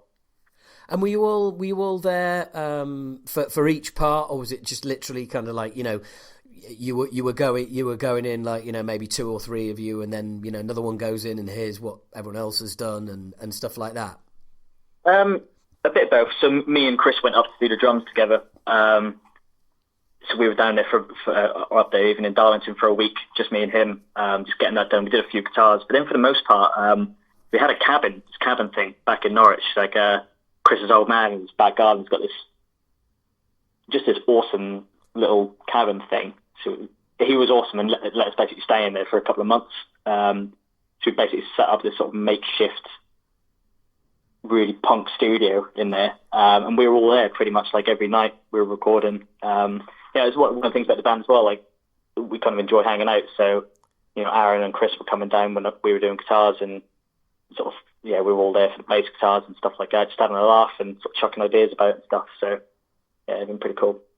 That's brilliant. Did you have I keep saying that. I don't know why. Oh, that's brilliant. But I'm pleased for you, mate, because like I said, I've only played it once, but straight off the bat, I was like, right, okay, I've got to give this a few more listens, and that's a good thing, you know. It's not like, no, but it was. Like I said, the one thing I sort of picked up on, there were little bits and pieces in there that like I said, I'm not used to hearing from Shrapnel. Yeah, it's like a few more melodic bits. It's a bit more. I mean, one of the good things about Aaron is that he's a pretty decent singer, to be fair. So we were a bit nervy about putting singing in there.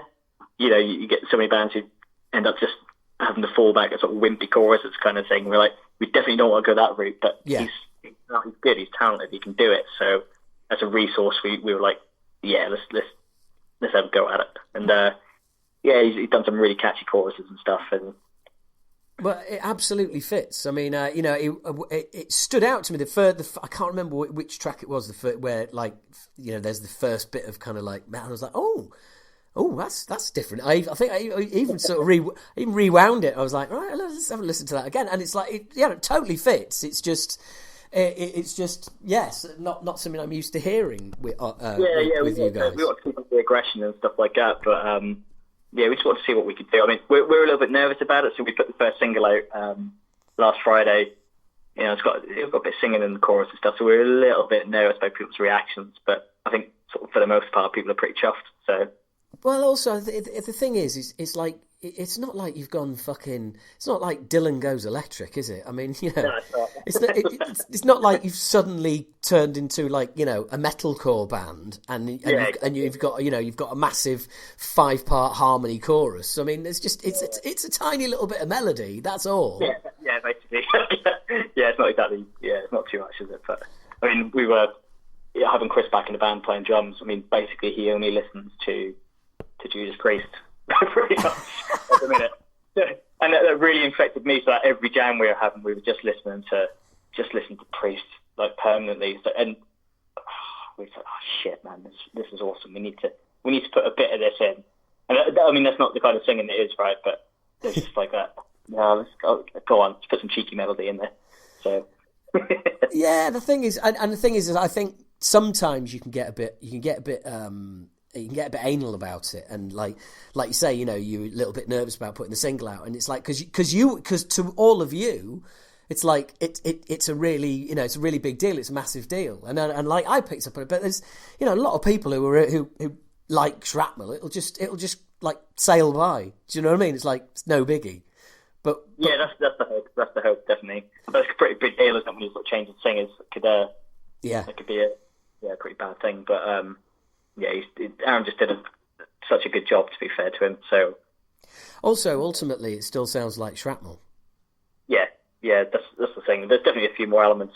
We pulled in a few more sort of heavy metal elements, a little bit of clean guitar on there and stuff. But yeah, for the most part, it sounds like us.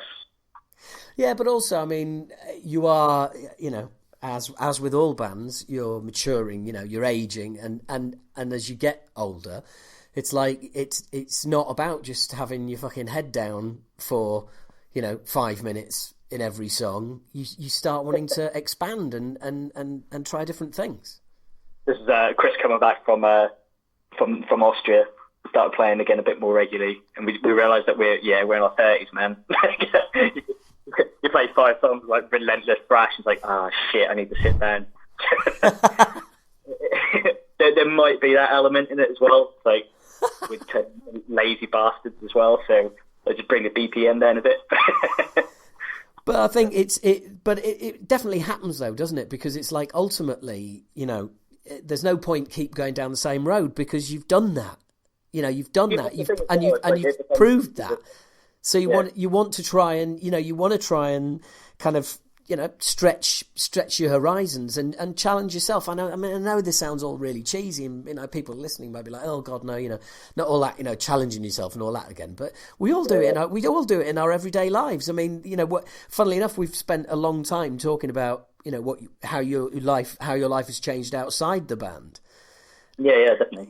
And that again, but that applies to the band as well. It's like, no, you've got to keep moving because otherwise, the word you used earlier was stagnate. Yeah, there's some bands, you appreciate when they just bash out the same kind of thing. Yeah, you don't want Slayer to do a prog album, right? But then there's some bands that we love. You think of someone like Megadeth or whatever, the shifts they've been through. And we kind of always figured, like, the 90s stuff a lot of these bands did. It's like, fuck that stuff. Like, nah, man. But then you actually, over time, you realise that actually sort of banging out a 3.5 minute, 4 minute thrash song kind of becomes, it's not boring, but the process of doing it becomes like, you know what you're doing, then you sort of bash and riff together. You have a similar sort of process to doing that kind of stuff. And then we realised that it's actually a lot more difficult maybe to do something that's a bit simpler and a bit catchier. That actually becomes, like I say, it's a bit cliche, isn't it? A challenge, but it does. It's difficult to make something catchy and listenable. So there's definitely that aspect to it, I think. Yeah, well, basically, you're saying what you're talking about is like sort of. Yeah, going like you say, writing a thrash song, 5 minutes, heads down, and all the technical aspects. That is difficult. But once you've kind of inverted commas mastered that, once you're used to that, it's like you say, it's about actually, it's not about adding more, it's about taking stuff out. Yeah. The thing is, so like on your guys' album, like Within the Woods, that must have been a process, right? Making that song, it's like a long, complex sort of moving song, loads of moving parts going on. Yeah. In a massive challenge compared to, I don't know, like the New Low, for example, where you guys know how to thrash. So you just bang it out. You just bang it out. But whereas, like you say, when you're writing a longer song, and there's sections that have. Sometimes, do you know what it's like when you've got a section and you really like it, but it doesn't feel right? Yeah, definitely.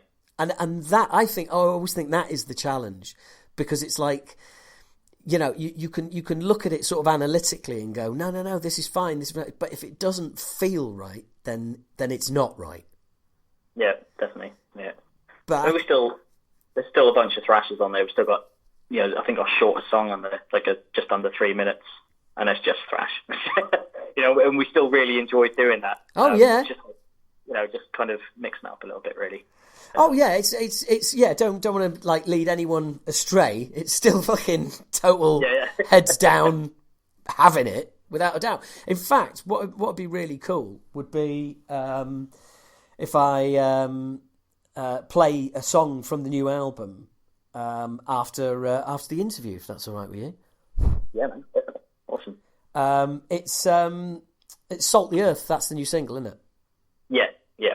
Okay. Well, in which case, let's. Yeah, I'll tell you what. Let's stick that song in right here. I've got some questions from Patreon subscribers for you, so don't go anywhere. But for now, thanks a lot, Nath. Nice one. Cheers, dude. Cheers, mate. And here's Shrapnel, Salt the Earth.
So why don't you start pre-ordering Palace for the Insane right now? Really good to catch up with Nath. I haven't seen him for ages. Yeah, you got a real insight there, I think, into the changing fortunes of a band, how things can change, what lineup changes, the kind of impact that lineup changes have on everything, on your future plans, on how you write music, on all of it. And my thanks to Nathan for coming on, and also my thanks to you for listening, of course. Now, is there anything else I finally wanted to cover? Remember Dan Nelson used to sing in Anthrax? Yeah. got arrested for beating up two older men. And I think to me, it was just like, I just wonder if he'd like found two people who looked like Scott and Charlie and just beat them up to make himself feel better for not being in Anthrax anymore. Poor fucker. But do you know what? There's something else I wanted to do, and that was actually give somebody some credit who I'm not the biggest fan of, but I had this conversation with a friend of mine. And I found myself kind of coming round and saying, do you know what, that deserves recognition.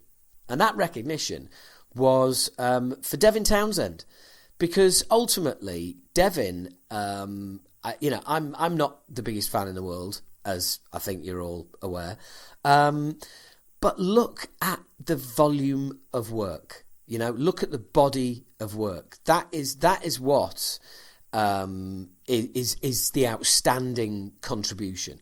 So whether you like it or not, whether you like his work or not, I just think that it's such a huge body of work. The guy is so productive in any art form. With just wanting to get a little bit arty for a minute, but no matter what the art form is, when you produce as much as he does, just the volume of work, the body of work, I think you have to put your hand up and say, do you know what, that is impressive.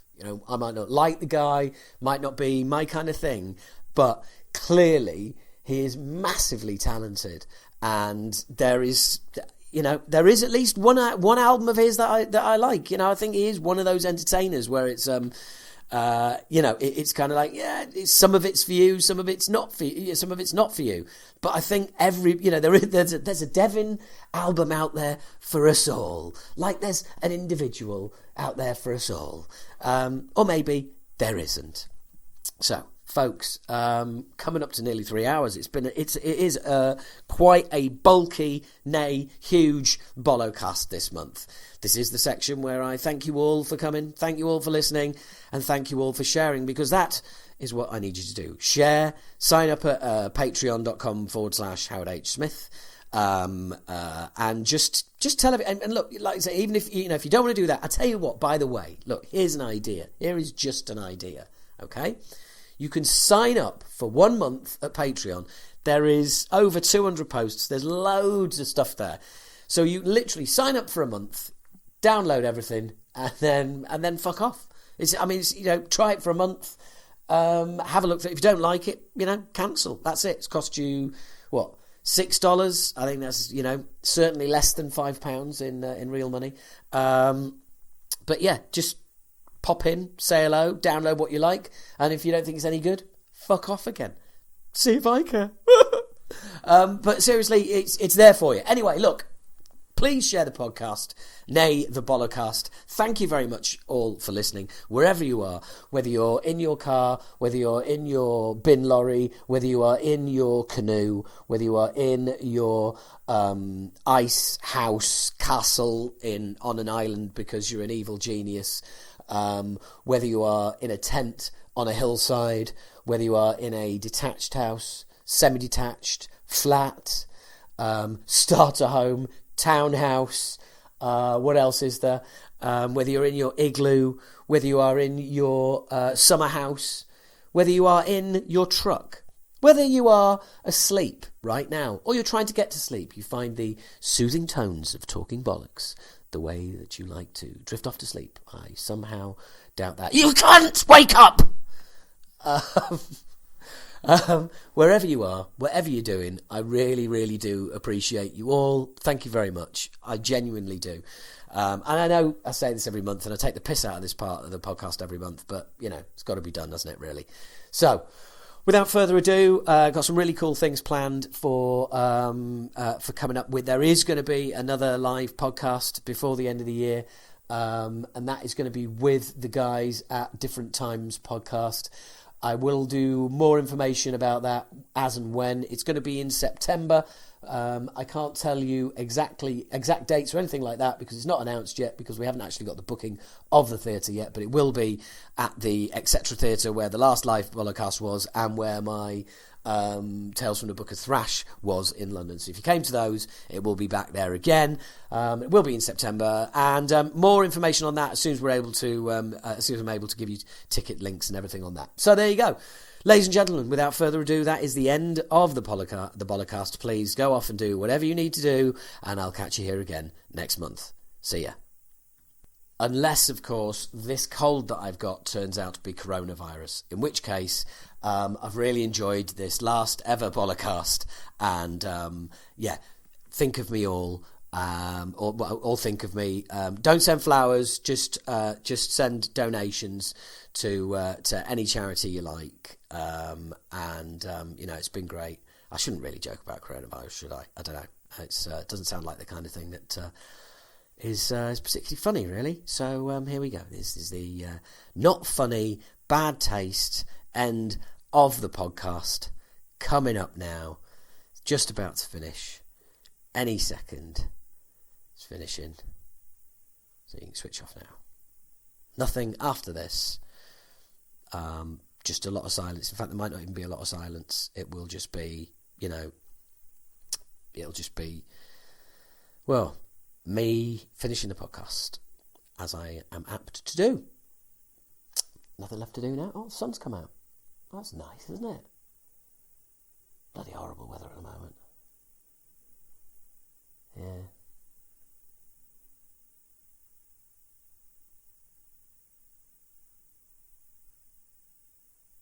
Cunt!